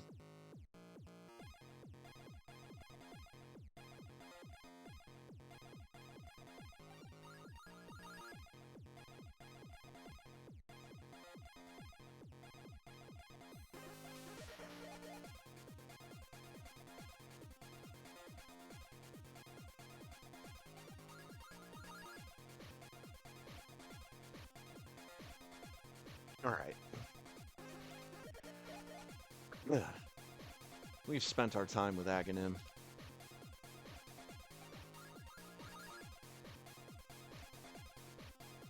Let's go spend some time with Ganon. Let's see if I can find myself. Hello! Link is here.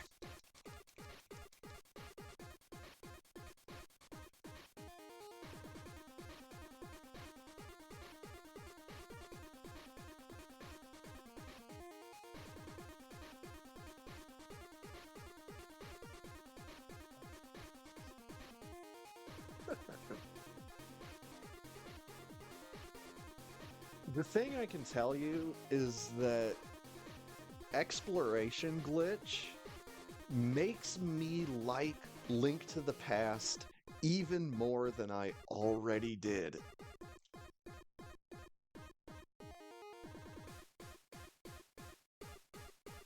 Like, I already thought that Link to the Past was like a top 5 SNES game of all time. But this, like, fucking cements it as, like, the second best Super Nintendo game that's out there.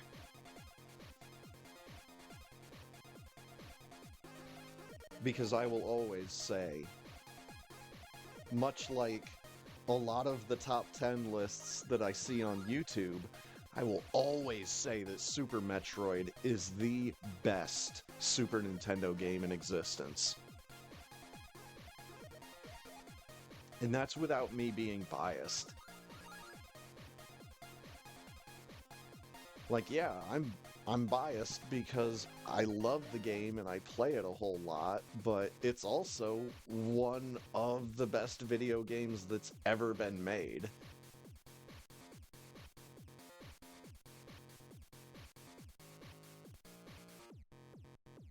Without going in order, I would have to say that the top 5 SNES games are like Super Metroid, Link to the Past, Chrono Trigger, Final Fantasy VI, and then question marks.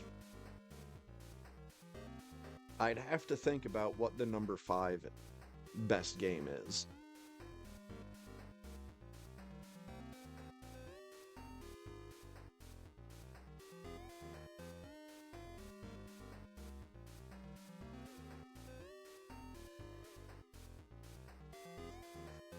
I mean, I could be a shithead and say Dragon View, but let's be realistic.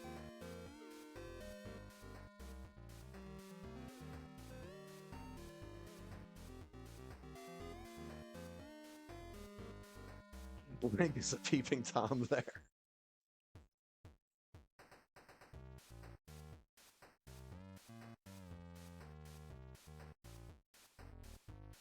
I mean, I guess the number 5 spot would kind of be subjective for me.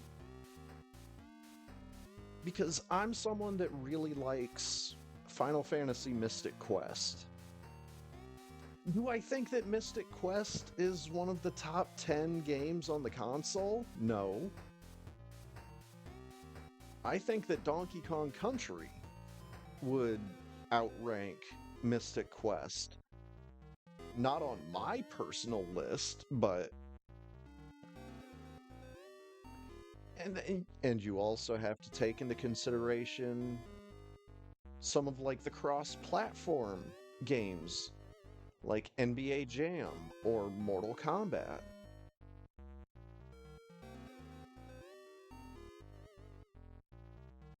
I'm one of the people that also thinks that the Super Nintendo version of Aladdin is not necessarily the superior version, but definitely a game that can stand on its own merits. I'm not gonna sit here and say that the Genesis version is just better than the Super Nintendo version of Aladdin. Because I love SNES Aladdin.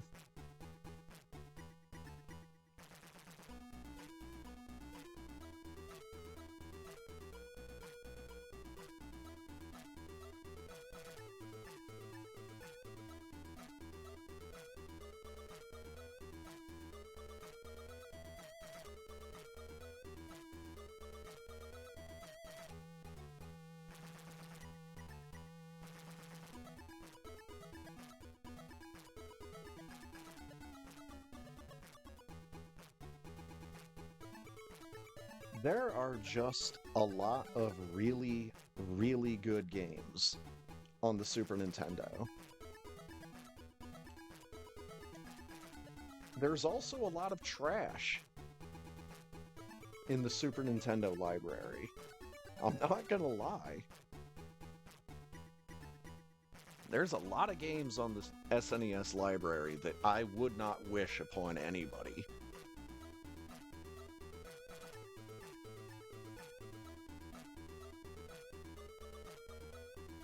It took me like three or four separate play sessions of Bill Lambert's Combat Basketball to figure out how that game actually works. And I'm still not sure if I exactly have a comprehensive understanding of how that game works. Pretty sure I just accidentally scored a basket in one of those playthroughs. Anyways, I'll be right back.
All right. Let's make sure that I'm ready to get ready. Yo, Nintoaster.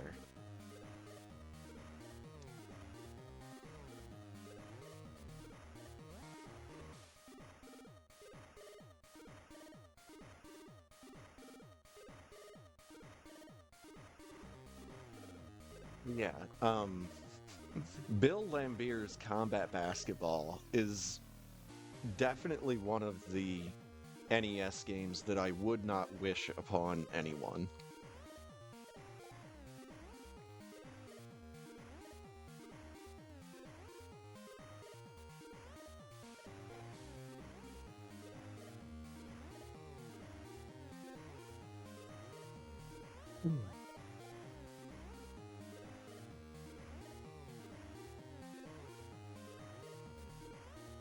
Like, I'd have to pull up a list in order to, like, look at all the SNES games that are out there and be like, okay, this game is trash, this game is trash.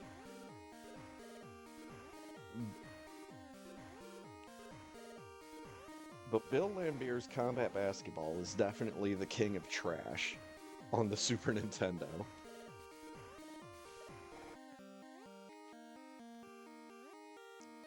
I would also say that about The Tick. The Tick on SNES is just an unapologetically bad beat 'em up. It's way too long, it's way too repetitive, and it's way too fucking boring. It has no right to be as boring and repetitive as it is. It's one of the reasons why I think a lot of people view beat 'em ups as just button mashers. Alright, race will actually begin. 3, 2, 1, let's go!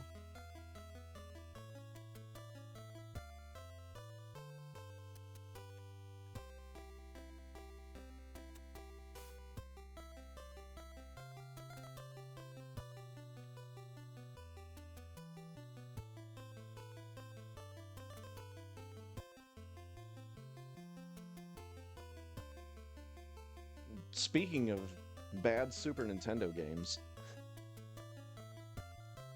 I will not say that Earthworm Jim is the king of trash.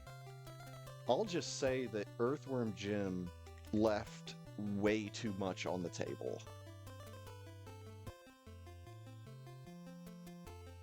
Give me a remaster of that game that has circular aiming instead of 8 points, and you could have some fucking magic there. There's enough variety in the gameplay, and there's enough style there that something can be made of it.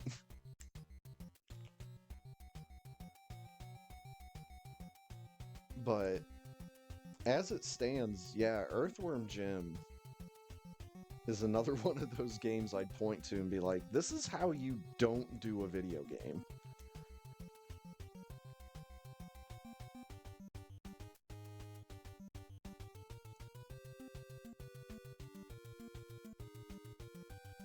And that's just talking shit about the first one. I don't think I've ever actually played enough of Earthworm Jim 2 to actually know much about that game.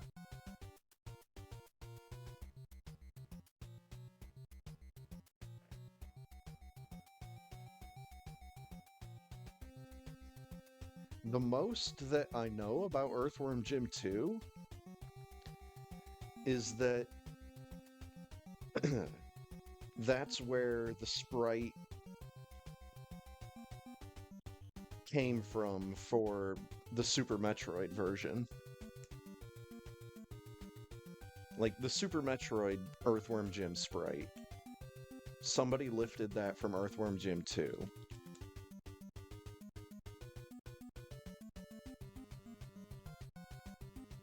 Whoop.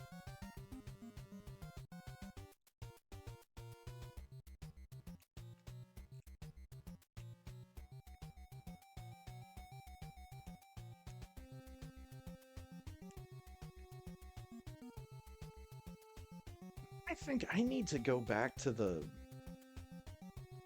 Variorando site and see if Pyronet, this character that I'm using right now, I need to see if this is an original character or if she came from something. Because I do really like this sprite. I just don't know if it comes from something. Oh, let's see. What other Super Nintendo games do I think are trash?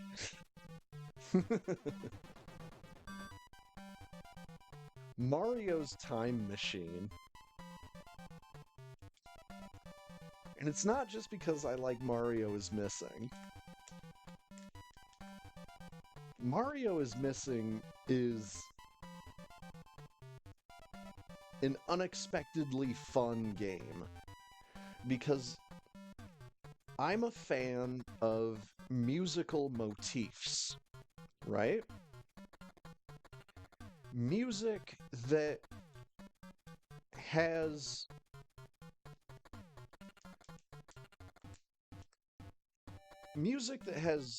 similar melodies, just worked out in different ways.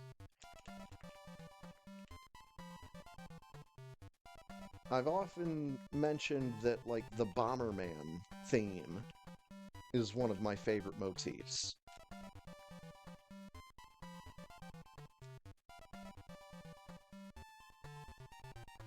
But the soundtrack of Mario is Missing is undoubtedly my favorite part about the game.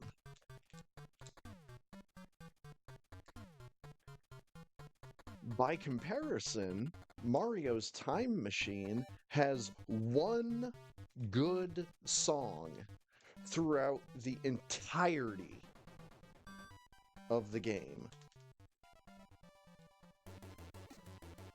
The gameplay is completely uninteresting.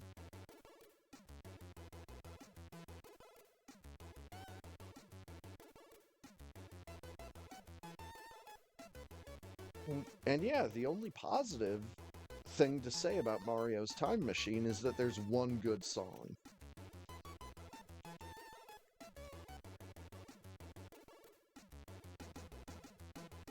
Whereas Mario is Missing, you can have some fun with that game.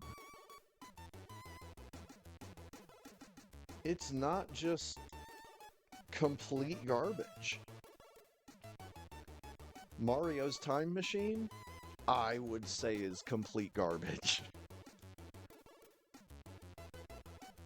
Save for one good song that comes like 3/4 of the way through the game.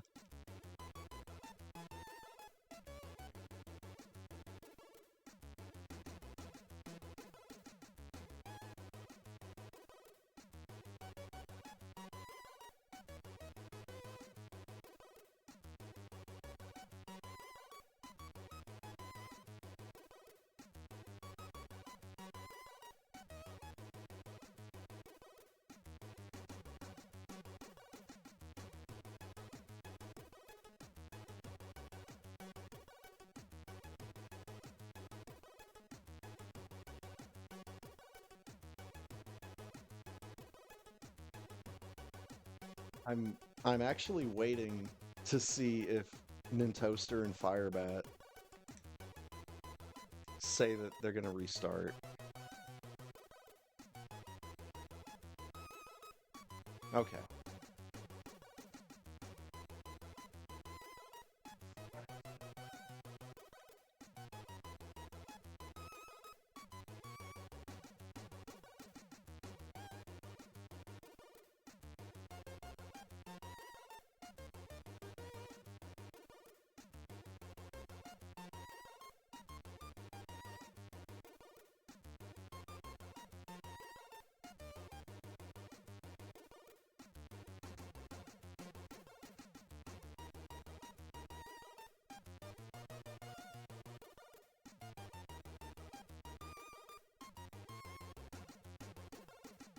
let me just say, completely apart from what I was just talking about, I really hope that Mintoaster's tech issues get resolved at some point. Not because I think that it's anything other than an inconvenience for him, but I just want him to get I want him to get his shit working so that he's not continuously bothered by this kind of stuff.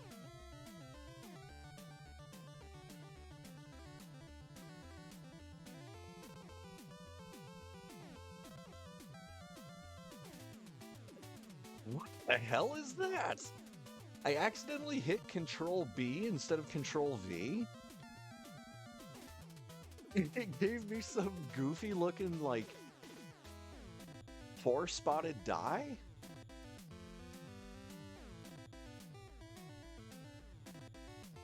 Good have luck fun. Thank you, Firebat. Same to you. I'm going Japanese text, baby.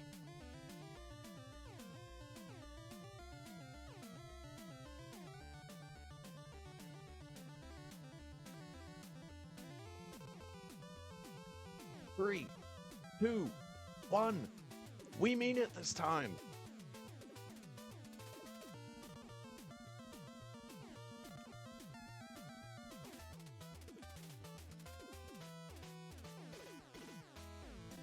One of the things that I really like about this sprite, and I think it took me a little while to come around to it,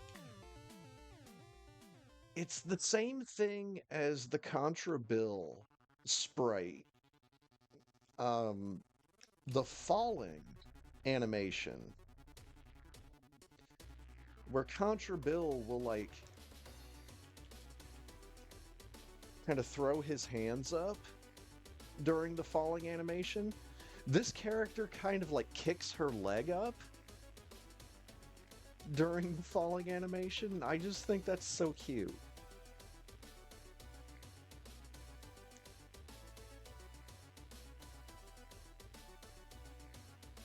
I will contrast that by saying that I think her idle animation is a bit heavy on the hip thrusting.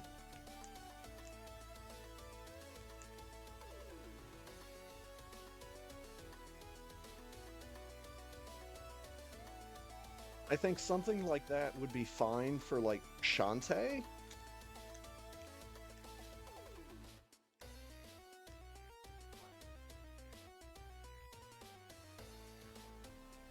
But since I don't think that this character is supposed to be a belly dancer,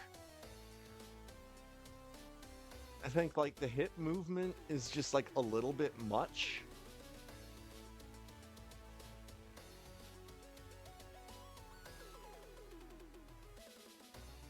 Maybe the way to phrase that is a little bit too much? Or a little bit extra? Anyways.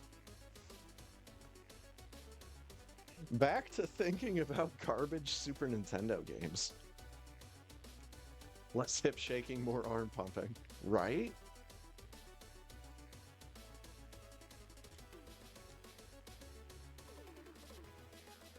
Oh my god, that is the one thing that I absolutely adore about terminal montages, something about Super Metroid, is he had Samus arm pumping throughout the entire runtime. It was so fucking funny.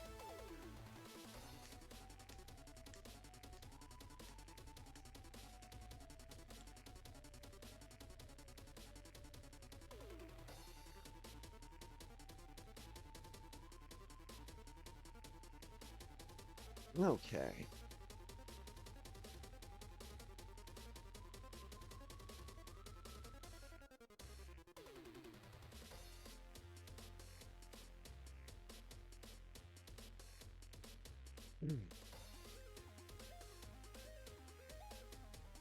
Now I'm sitting here actively thinking of which Super Nintendo games I want to throw under the bus.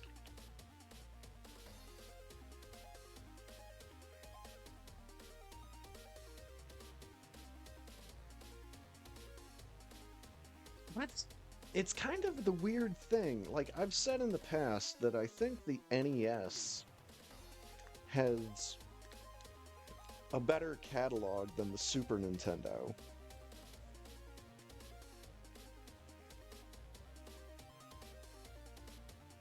Just because I feel like there are less truly bad games on the NES than the SNES.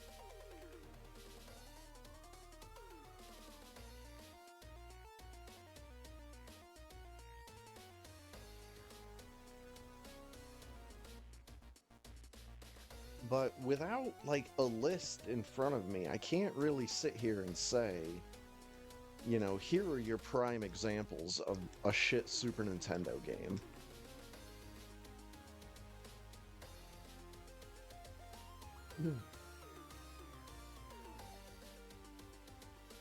I just think that the SNES catalog gets kind of a pass because there are more all-time classics in the SNES catalog than there are in the NES catalog.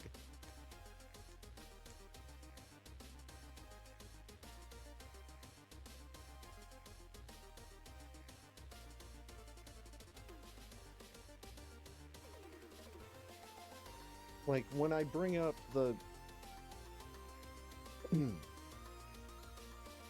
four games that I mentioned previously, Super Metroid, Link to the Past, Final Fantasy VI, and Chrono Trigger, those are some of the best video games ever created.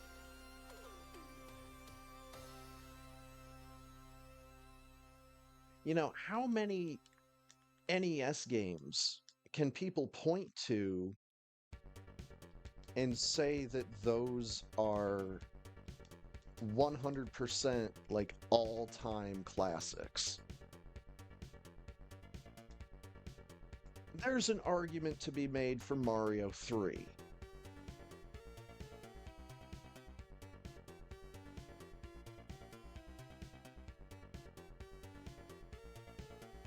But like, there was a top 100 list that I saw that put NES Metroid as the best video game of all time. And I have to disagree with that. Because Super Metroid exists. Completely unbiased. Super Metroid takes everything that worked about NES Metroid and makes it better. And makes it more accessible. The inclusion of a mini-map and a pause screen that has a map makes what NES Metroid was trying to do infinitely more accessible. If NES Metroid had a map functionality, then there could be an argument for that being one of the great video games of all time.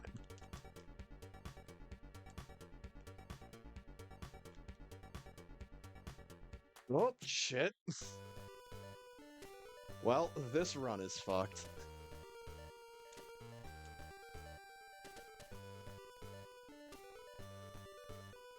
There is nothing NES Troid does better than Super.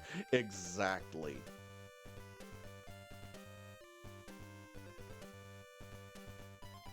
The only thing I could say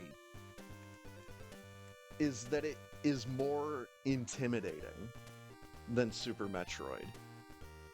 But that's not because it's a more difficult game. That's because it's more obtuse.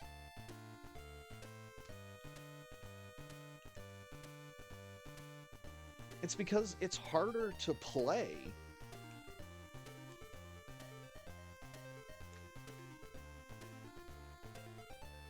And that's not, like, a design decision.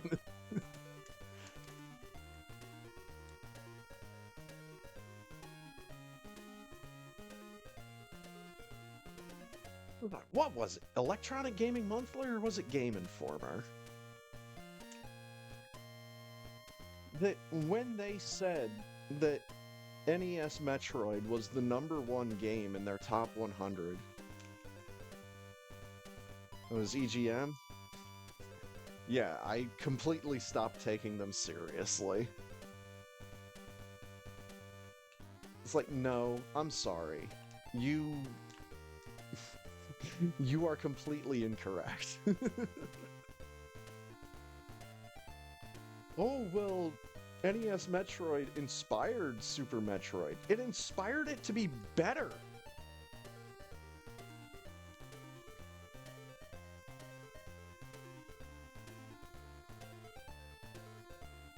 And it is better.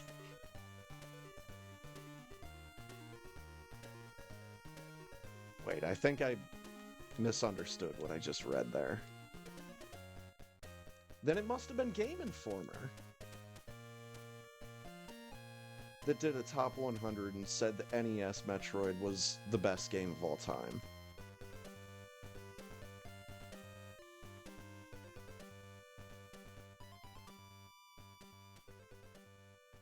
And I think they even went so far as to say that, you know, because it inspired Super Metroid.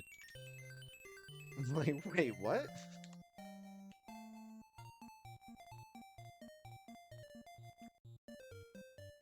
I may have to do some research.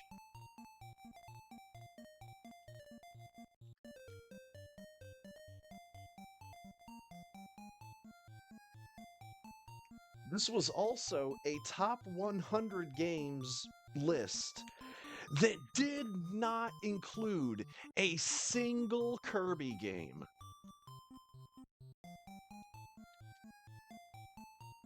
I don't know how in the fuck you can even name 100 video games without listing at least one Kirby game.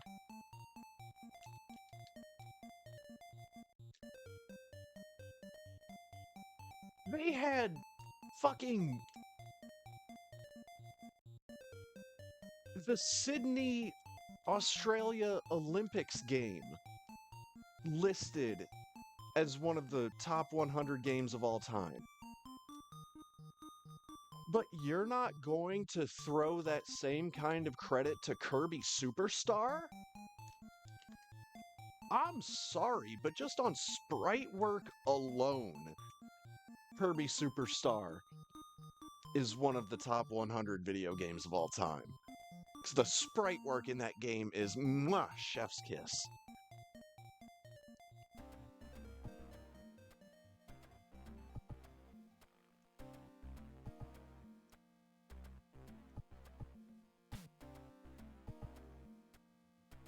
Yeah, third one hit him in the chin. Also, the top 100 list that I'm thinking of is probably at least 20 years old.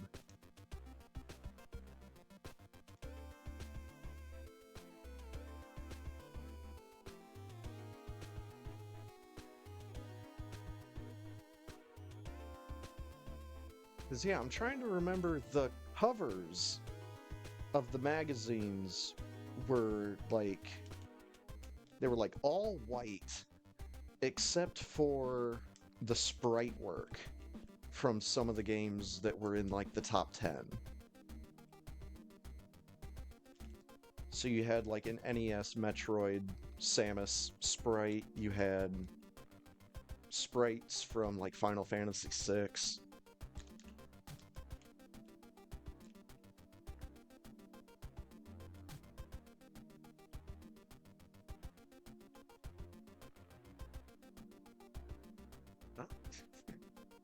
Now I'm second guessing myself. I'm gonna have to see if they really did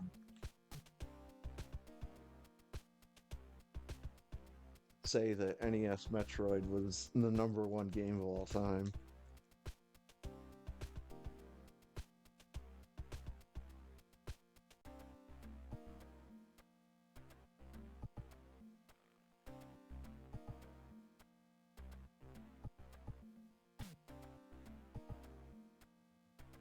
Because I remember reading it and being like, you know,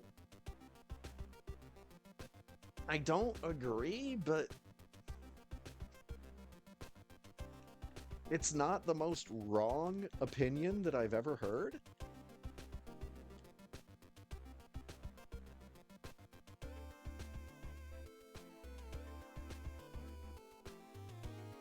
And once again, this is coming from someone that at one point in my video game playing lifetime appreciated Metroid Fusion more than Super Metroid because of the number of buttons that it took to control it.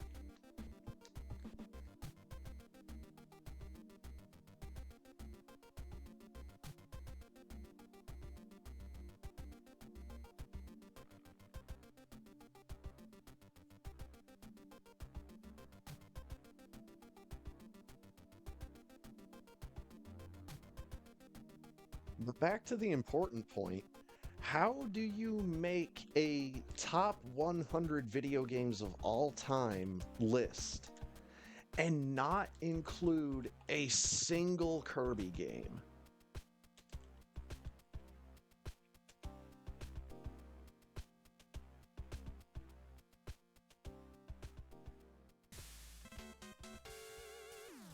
Like, I'm pretty understanding when it comes to other people's opinions about video games. But I do not understand that.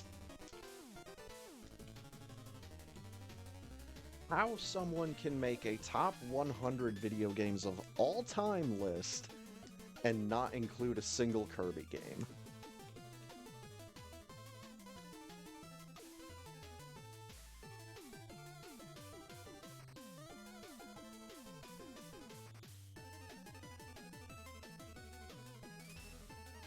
If it's just because of, like, the difficulty level, then I still don't understand it.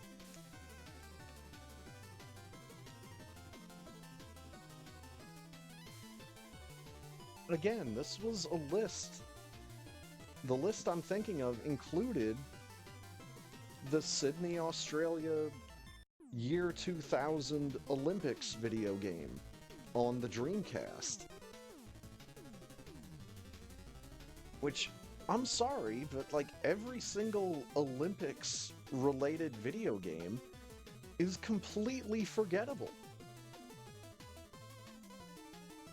There are only two that I can think of right now that aren't just complete shovelware minigame trash.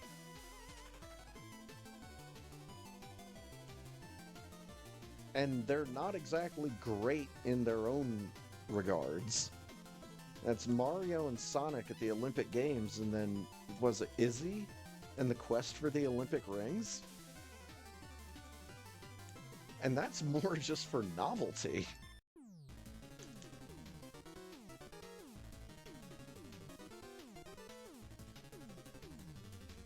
It's like, I really don't think that the Sydney, Australia Olympics game was something that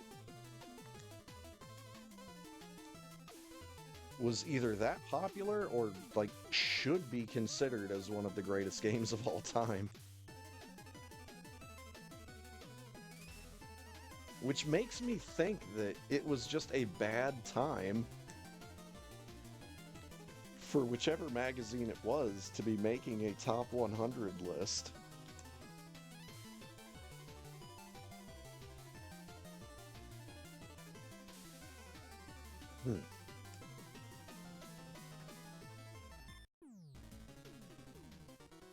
Like, I'd have to go back at that list. I'd have to go back to that list and see where, like, NFL Blitz placed. Because I think that NFL Blitz would absolutely deserve to be on a top 100 games of all time list.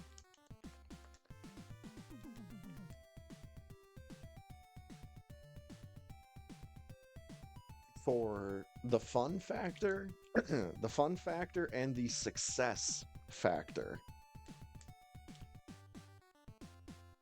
So I believe that NFL Blitz is one of the most successful sports games that's out there. And it was also one of the most fun sports games that's out there.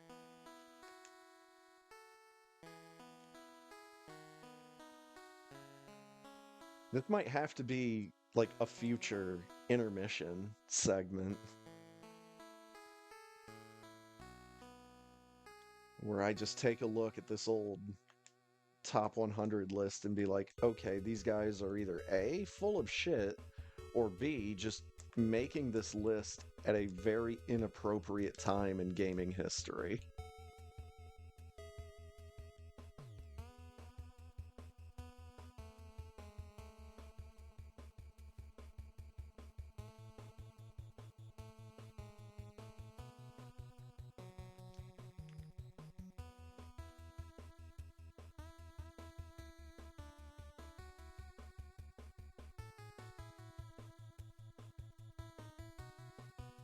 Maybe it's something I could do really quick at the end of this stream, depending on how easily I can find it on Google search.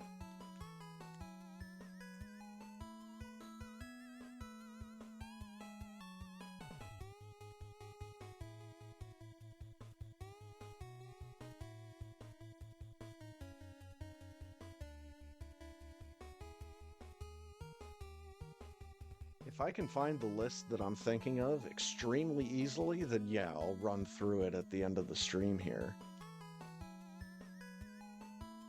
Because I don't have to wake up super early for work tomorrow. Might still decide to.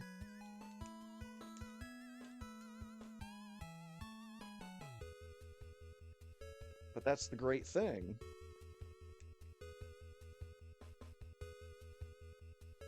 My work is not going to chastise me for trying to clock in early.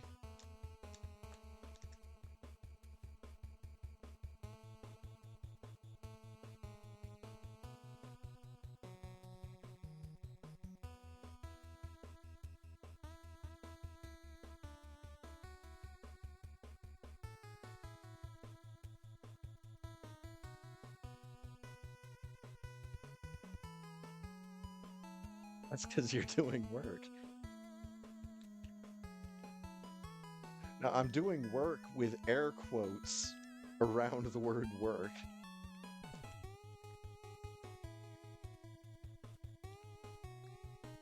That's the reason why I love my current job as much as I do. Because it hardly feels like actual work.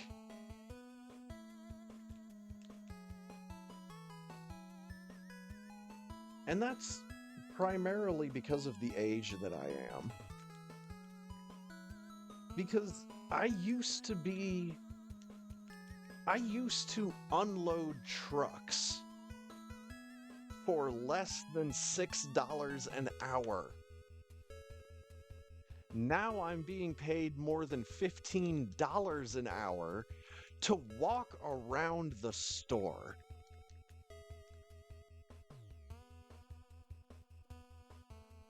Like, yeah, I have to straighten shit up on some shelves every once in a while. Yeah, I have to help customers.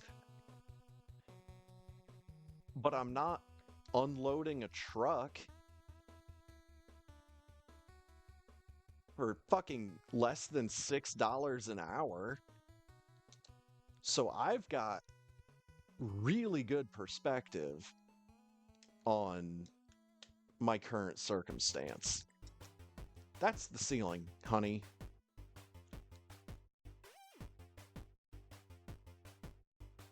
And that's the thing that I think a lot of the current workforce is missing, is perspective. It's like, I'm sorry, but the job that I'm doing does not deserve the pay rate of $15 an hour, you know, and $15 plus per hour. The job that I'm doing should be getting like maybe $10 an hour. Maybe.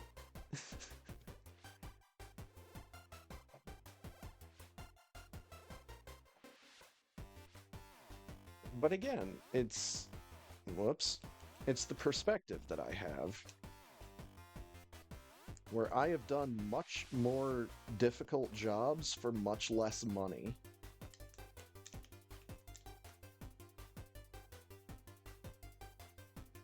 So that now I kind of feel like I've got it made.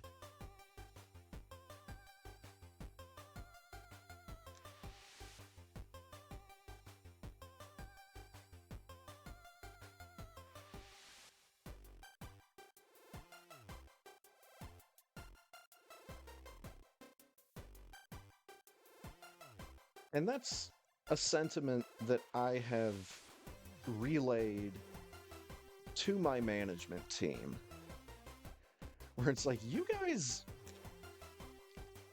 don't really understand what you have in me as a worker.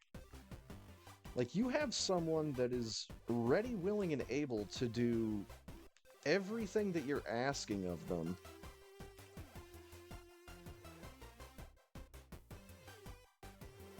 And to do it with a fucking smile on his face.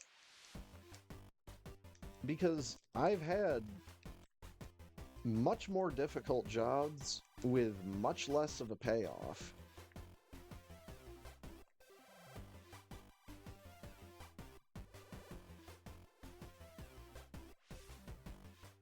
Once again, when I entered the workforce, I was making less than $6 an hour.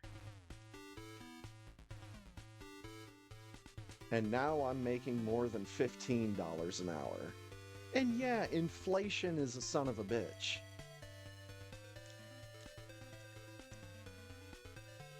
But at the same time, if I was still making like $5 or $6 an hour, I wouldn't be able to afford living on my own. I'd still have to be either rooming with someone, or I'd still have to be living at home.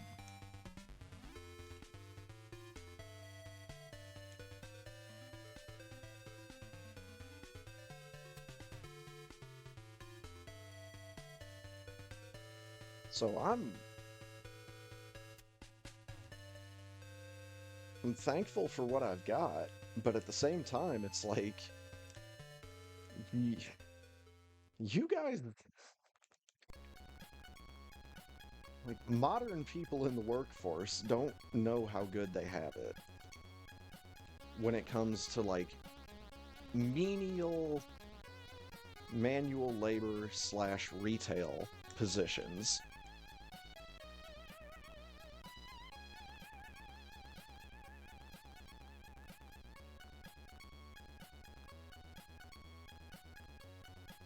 I think the idea of being able to make the ability to make a living off of smaller jobs, I think is kind of a modern thing.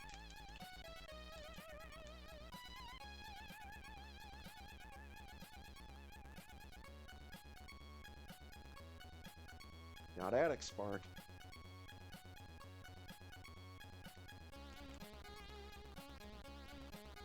Like, I don't know if you should be able to afford room and board just by working at a fast food place.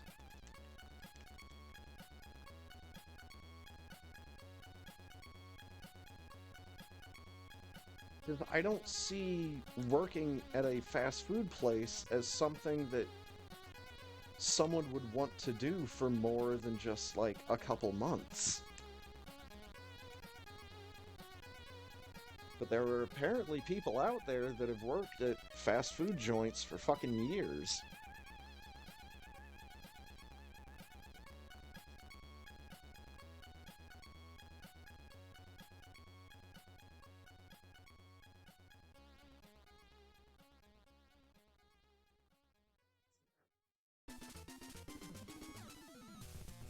Again, I'm chalking most of this up to just my unique perspective.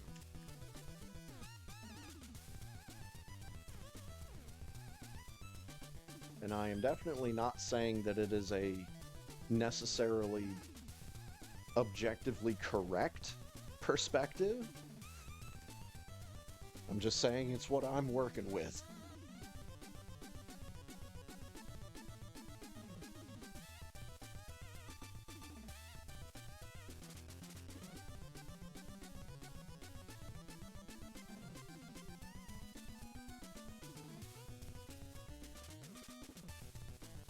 Like, I don't think that people should look at their employment. Like, if someone's working at a fast food place, I don't think that person should necessarily think, okay, I'm going to be working here for the next 20 years.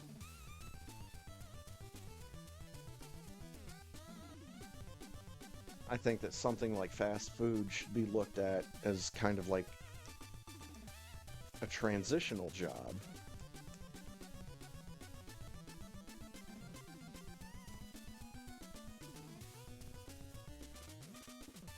You know, something to like pad out your resume.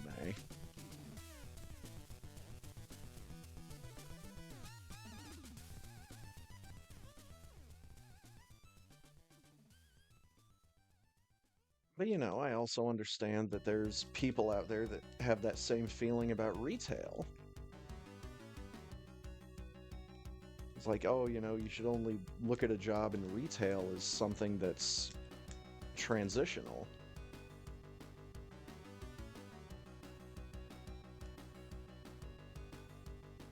And I think that goes back to the fact that I have a very shoddy work history.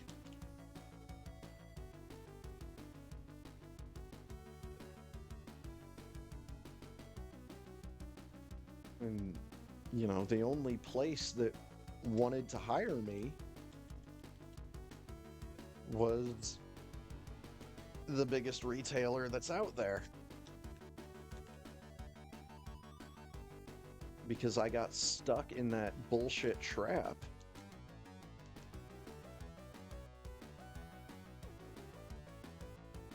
of every single employer that I went to would tell me, you do not have enough experience, and we are not going to be the ones to give you that experience.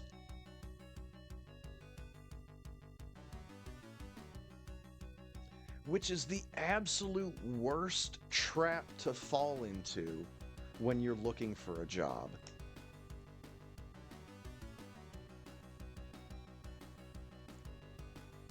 And it's so fucking aggravating, and I don't think that that's really an issue anymore. But then again, I haven't had to look for a job in about 10 years, so maybe it is still an issue, but I'd really like to think that it isn't.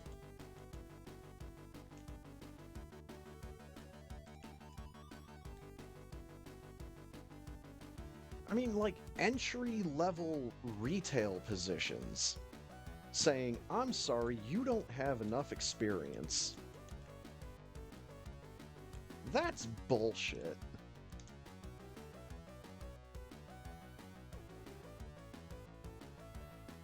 Instead of saying, you know, okay, this person doesn't have a lot of relevant work experience, But that just means that we can train this person to do things the way that we do things. You know, we don't necessarily have to retrain this person.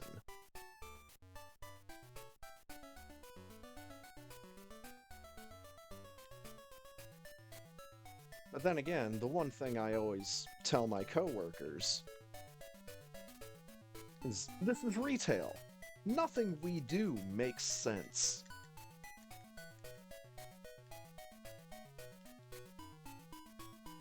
So trying to apply logic to the world of retail is a little bit of a fool's paradise.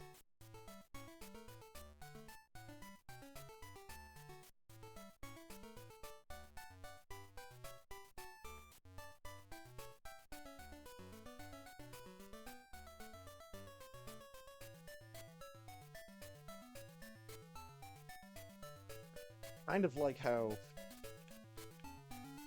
for a while my store just like refused to hire new people because of the physical size of the store that I work at. It's like, wait a minute, you mean that people are taking into account the physical size of our store and not like the amount of money that we're bringing in or the amount of people that we see on a daily basis? They're thinking about the physical size of the store?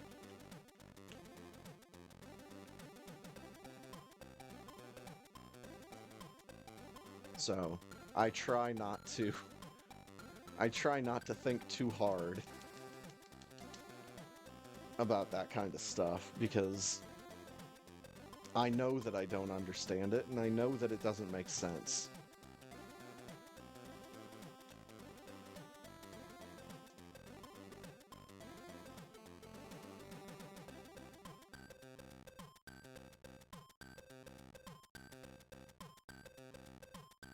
Instead, I just approach work with the idea of not really giving a shit. I know what's expected of me. I know how to not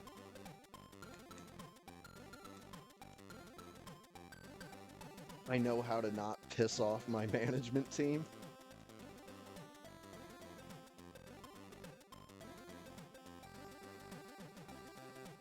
And I know for a fact that they appreciate the fact that they don't have to keep their eye on me in order to guarantee that I'm getting shit done.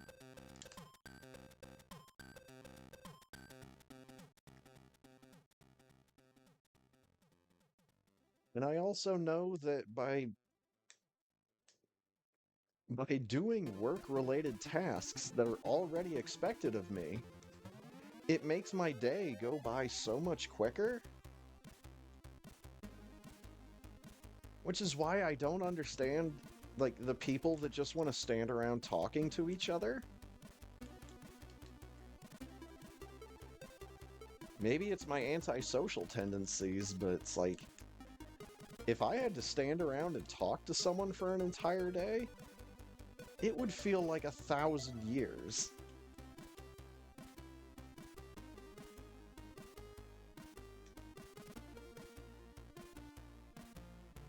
Whereas like 5 or 6 hours of me picking up loose cardboard, you know, that shit goes by like in the blink of an eye.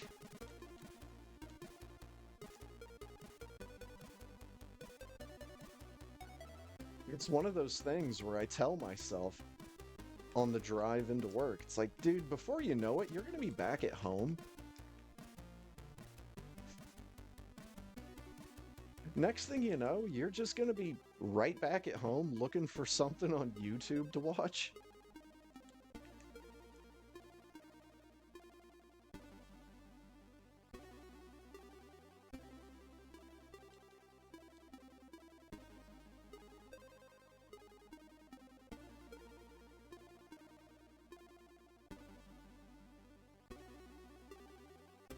That's also why I think I am a better employee than I used to be.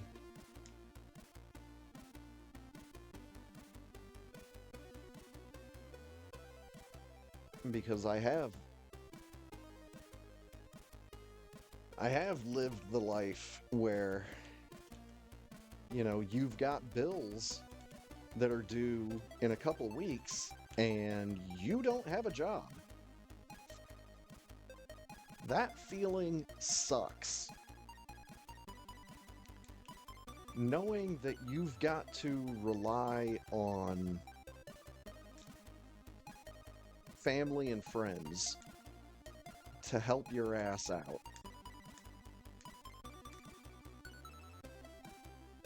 Is not a great feeling.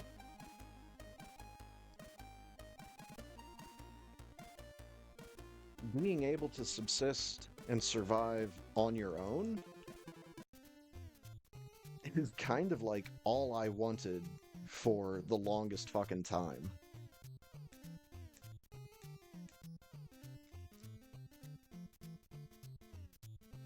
So finally having that,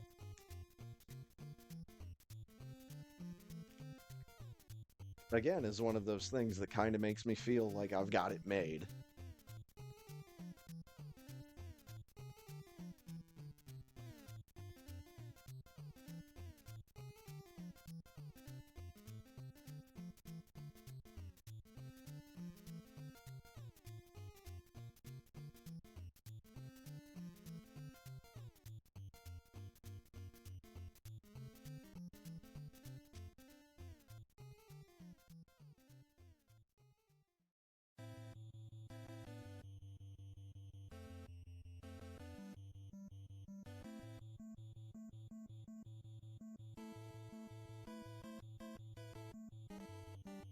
Alright. Anything else I want to wax philosophical about?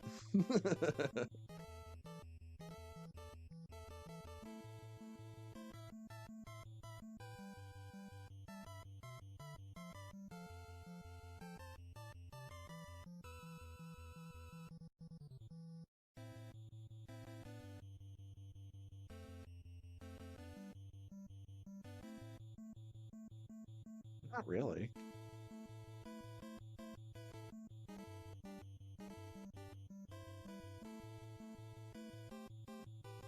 Well, fucked up in the same spot that I did earlier. Just in a different way.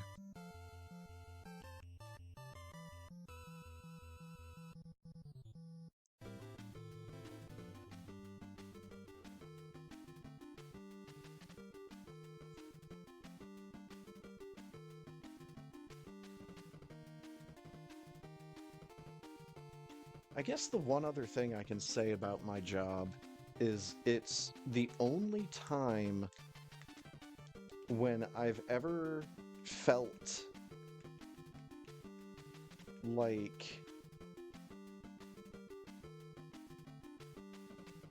it's something that I would actually want to give more of my time to.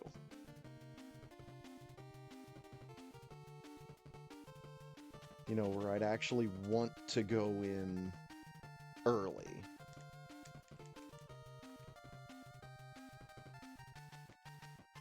So I've usually always had the mindset of just working my scheduled hours and possibly even like clocking out a bit early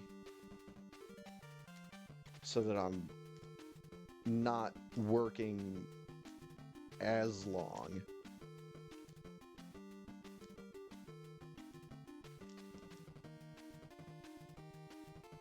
But the job I currently have does make me occasionally feel like, you know, spending more of my time there.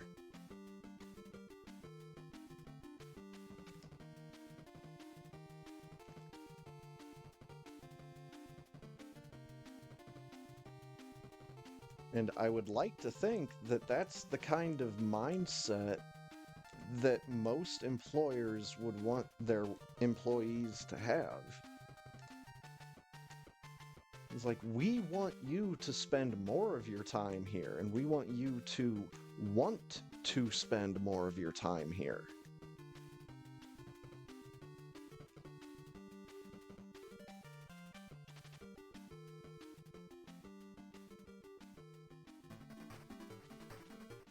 But again, I'm not one of the big wigs, so I'm not gonna try to act like I understand how they think.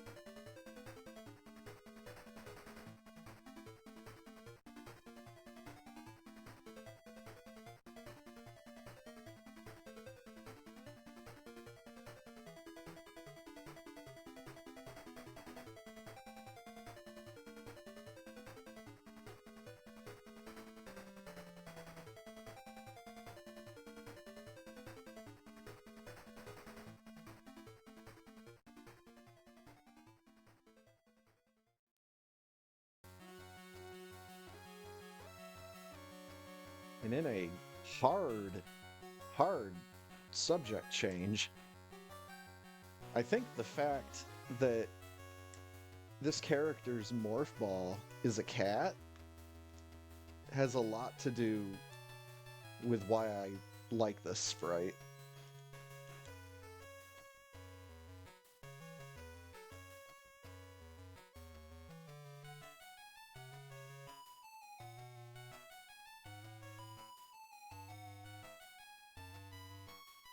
I think that there's a lot of custom sprites that are out there that I would have a much different opinion of if they had a funny morph ball sprite.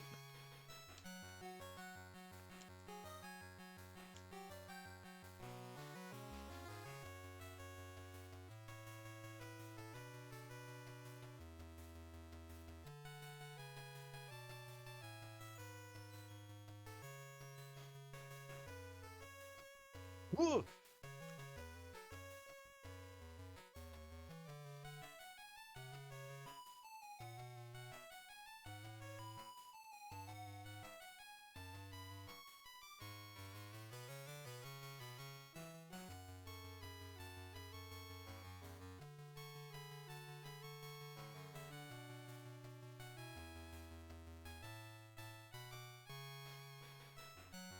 But I was still one off on my count. I need to count out loud for Ridley, I think.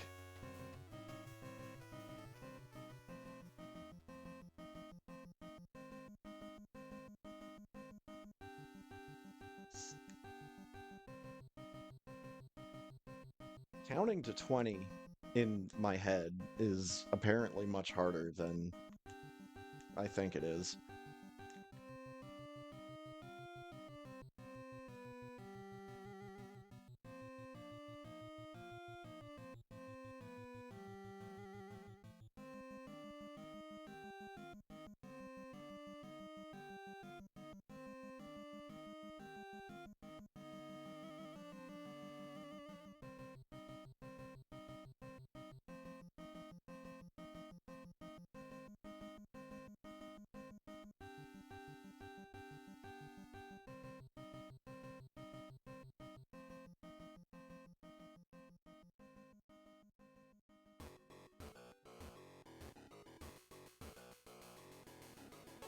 But yeah, back to funny morph ball sprites. I think the reason why,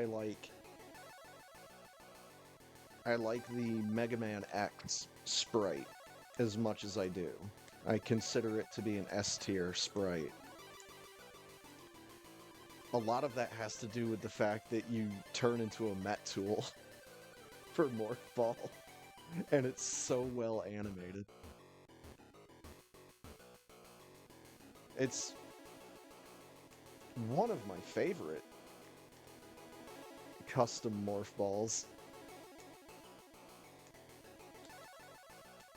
I really like the Zelda 2 version of Link, because his morph ball is just how he appears on the overworld map in Zelda 2. And it's also one of my favorite space jump sprites. Because for a long time, I was kind of up in the air about space jump sprites that didn't spin. And then I saw the the big fairy sprite, and I'm like, okay, no, this is fucking amazing.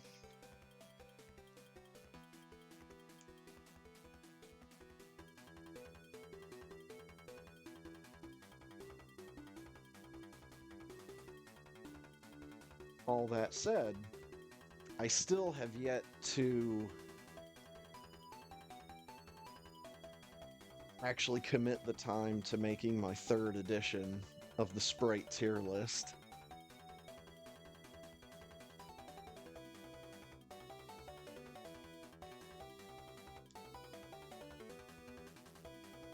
Like, I'm ready to do it, but I just haven't actually done it yet.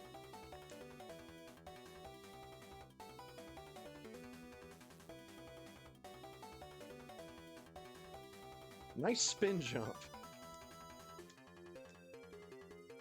Hey, there's Firebat taking first with a 50.03. Comment of yuck. Yeah, I have a feeling that's the way this run is going as well. That's why I just kind of started yammering on about random bullshit. So I'm like, nah, tonight is not gonna be a night for actually good runs.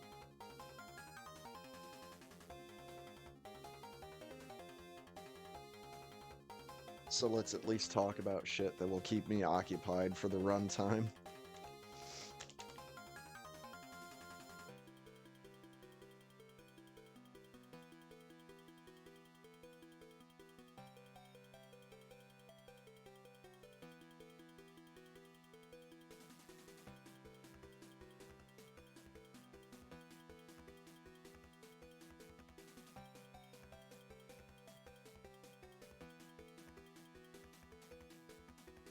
Oh, nailed the fucking jump. Let's go.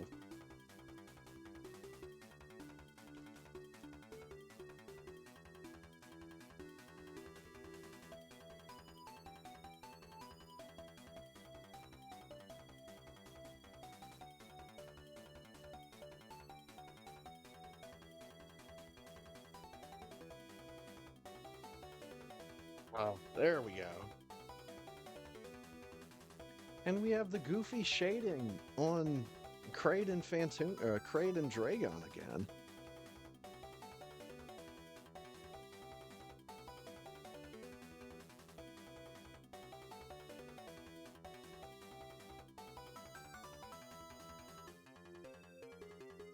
Yeah, I get that, dude. If I'm left to my own devices, then yeah, I usually am... Usually I'm very much in bed by this point in the night.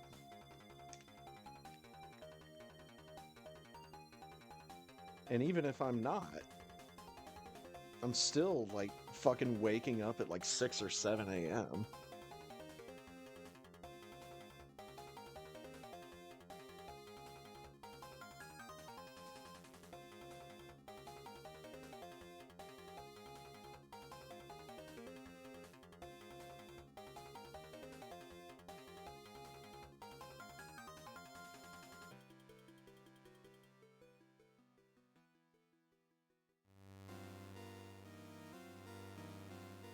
Ah, naps. Naps are one of the greatest things in human existence.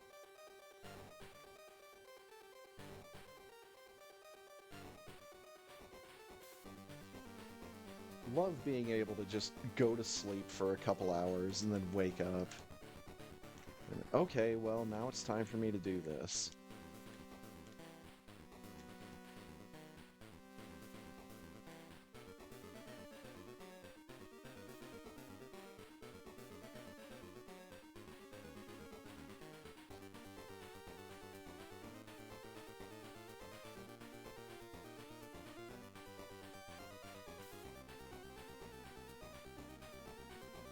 then if I ever get the chance to fall asleep for long enough to, like, actually start dreaming,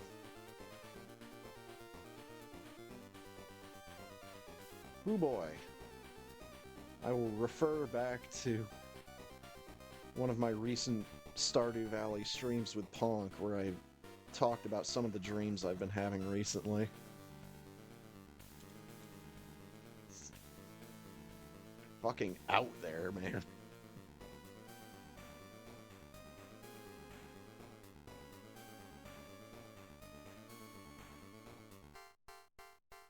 The worst kind of dreams I've been having lately is where, in the dream, I'm struggling to go to sleep.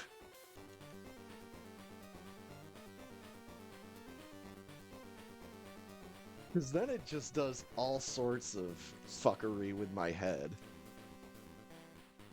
It's like, well, why am I having thoughts of not being able to go to sleep while I'm asleep? It doesn't make any sense.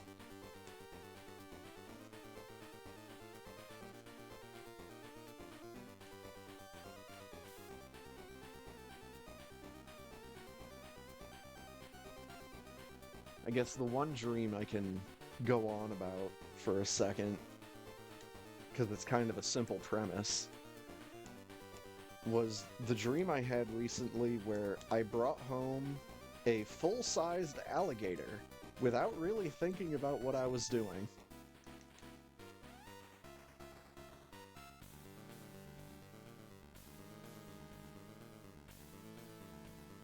But that was like the entire premise of the dream.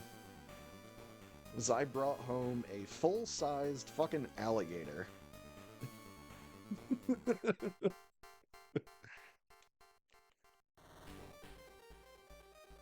And at one point, I was just like, you know what? I'm dreaming. Let's wake up. Instead of being menaced by this fucking lizard that's chasing after me, let's just wake up.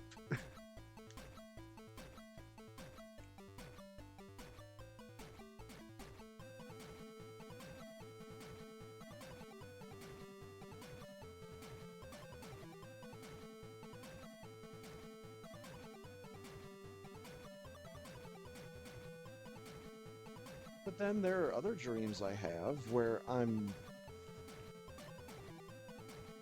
not really invested, but I'm interested in seeing where that's going to take me.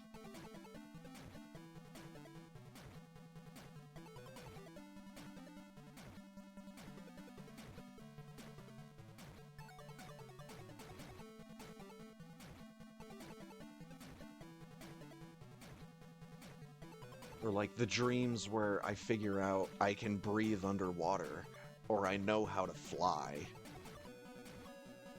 You know, that kind of stuff is fun.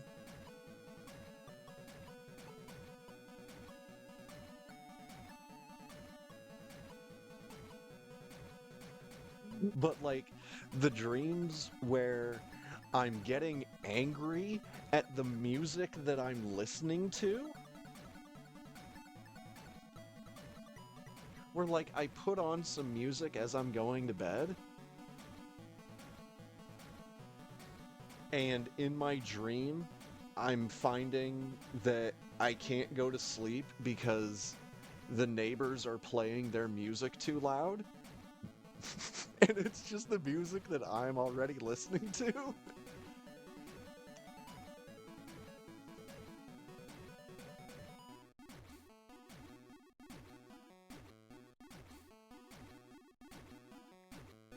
$58.18. I am just having shit runs tonight.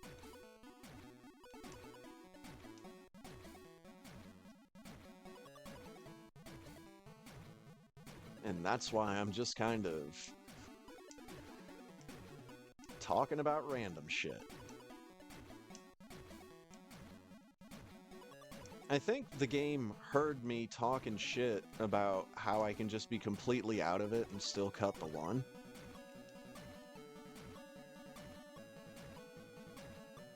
It's just like, oh yeah?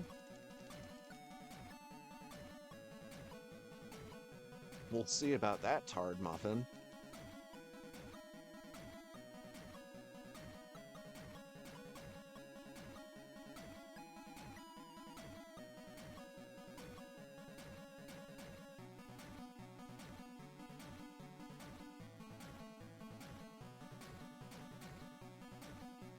Ah, it's whatever, though. I still love this video game. I refuse to get to a point with Super Metroid where it's an antagonistic relationship.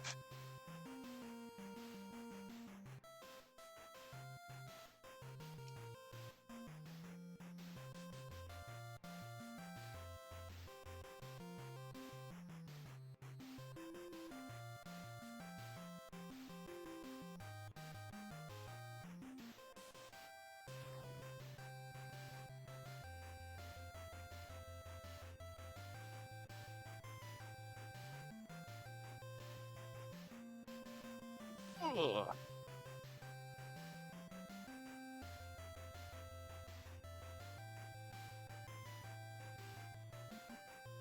We're not saving the animals this time. Get me the fuck out of here. 1 hour, 35 seconds. I'm not even going to write down these times. I'm just going to erase my times from last week on my dry erase board here.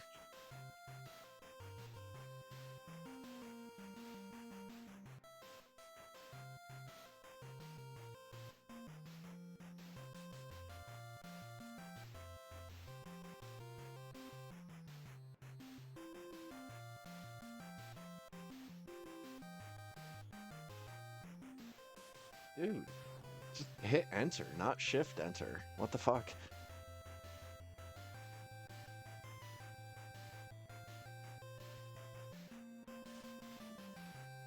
Alright.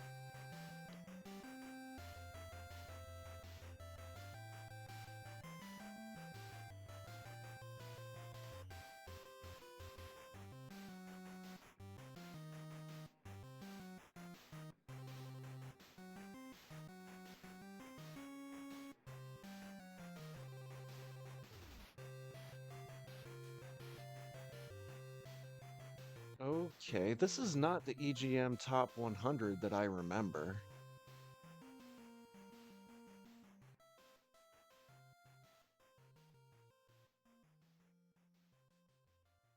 Yeah, this is not the one I remember.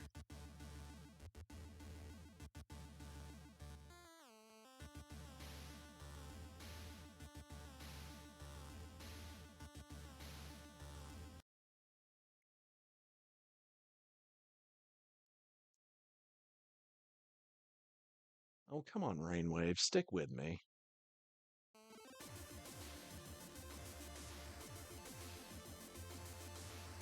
This one looks a lot closer to the one I remember. But I still don't think this is the right one.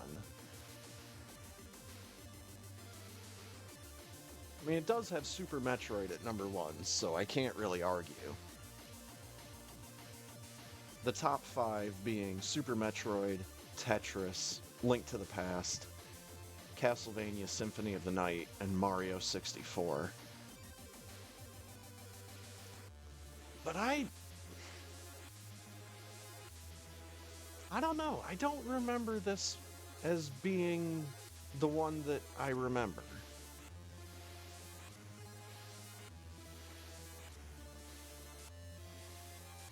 Says that it's the list from issue 150 from 2001.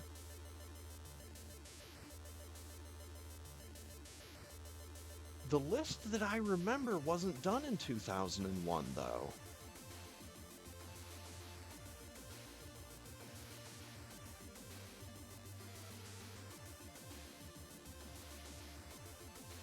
Air Force!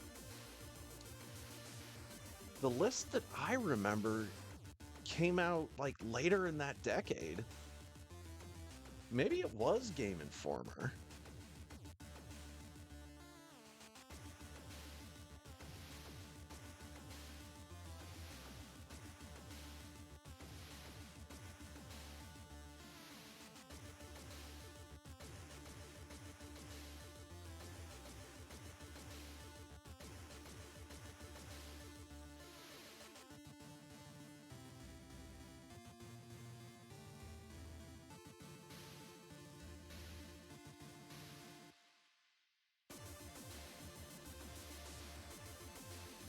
#200th issue of Game Informer.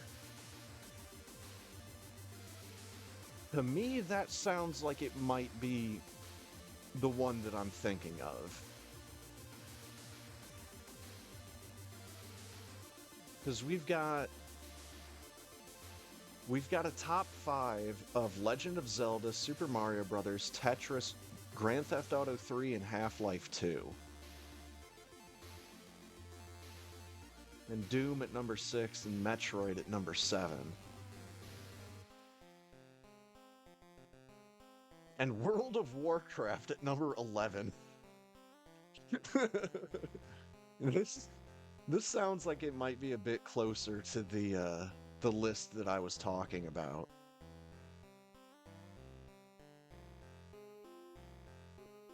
Fuck, and they have Oblivion at number 30.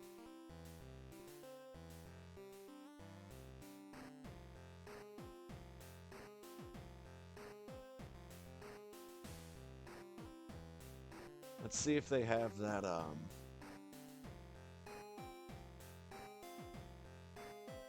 Sydney Olympics game listed on here.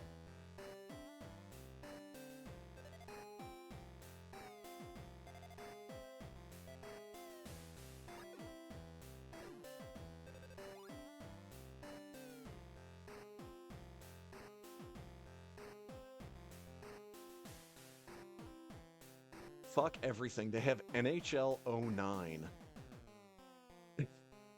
on this list. On one hand, I don't understand how you can put a sports game on a list of top 100 games of all time. But then again, I do understand the fact that I'm still playing...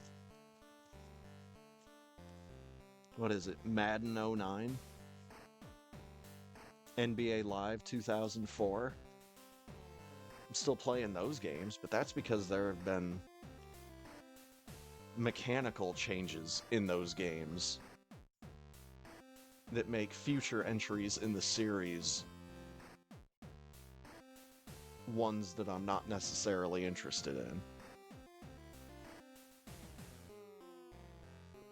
Like, for instance, the Madden NFL series. At some point, they decided to take the right stick functionality, having your character be able to, like, cover up the ball and put his shoulder into blocking tackles, or to be able to juke defenders. At some point, they decided, well, let's just let the AI do that for the player. And then certain players are more likely to have that work out for them, as opposed to being able to just take anyone and being able to break a tackle. Now it's up to the AI as to whether or not your player even decides to do that shit.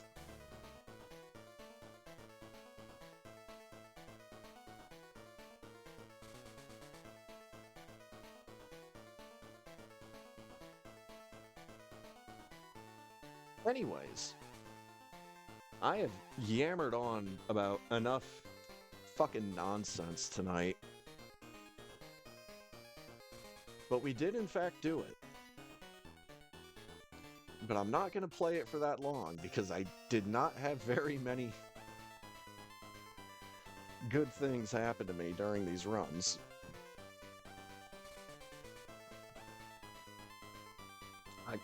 quite frankly, I'm surprised that I didn't die during any of these runs.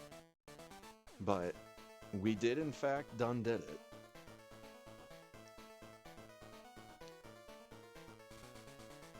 Yeah, it's going to be bedtime for me in about a hot second. I think my fucking nattering has been the one thing that's kept me awake. Anyways, big thanks to Insane Firebat for the races here tonight, as well as Idleland and Toaster. Always a lot of fun. Still love doing this week in and week out. So a big thank you for the races and for everybody else. Thanks for stopping by. Thanks for hanging out. Thanks for watching. And I will catch you next time. See ya.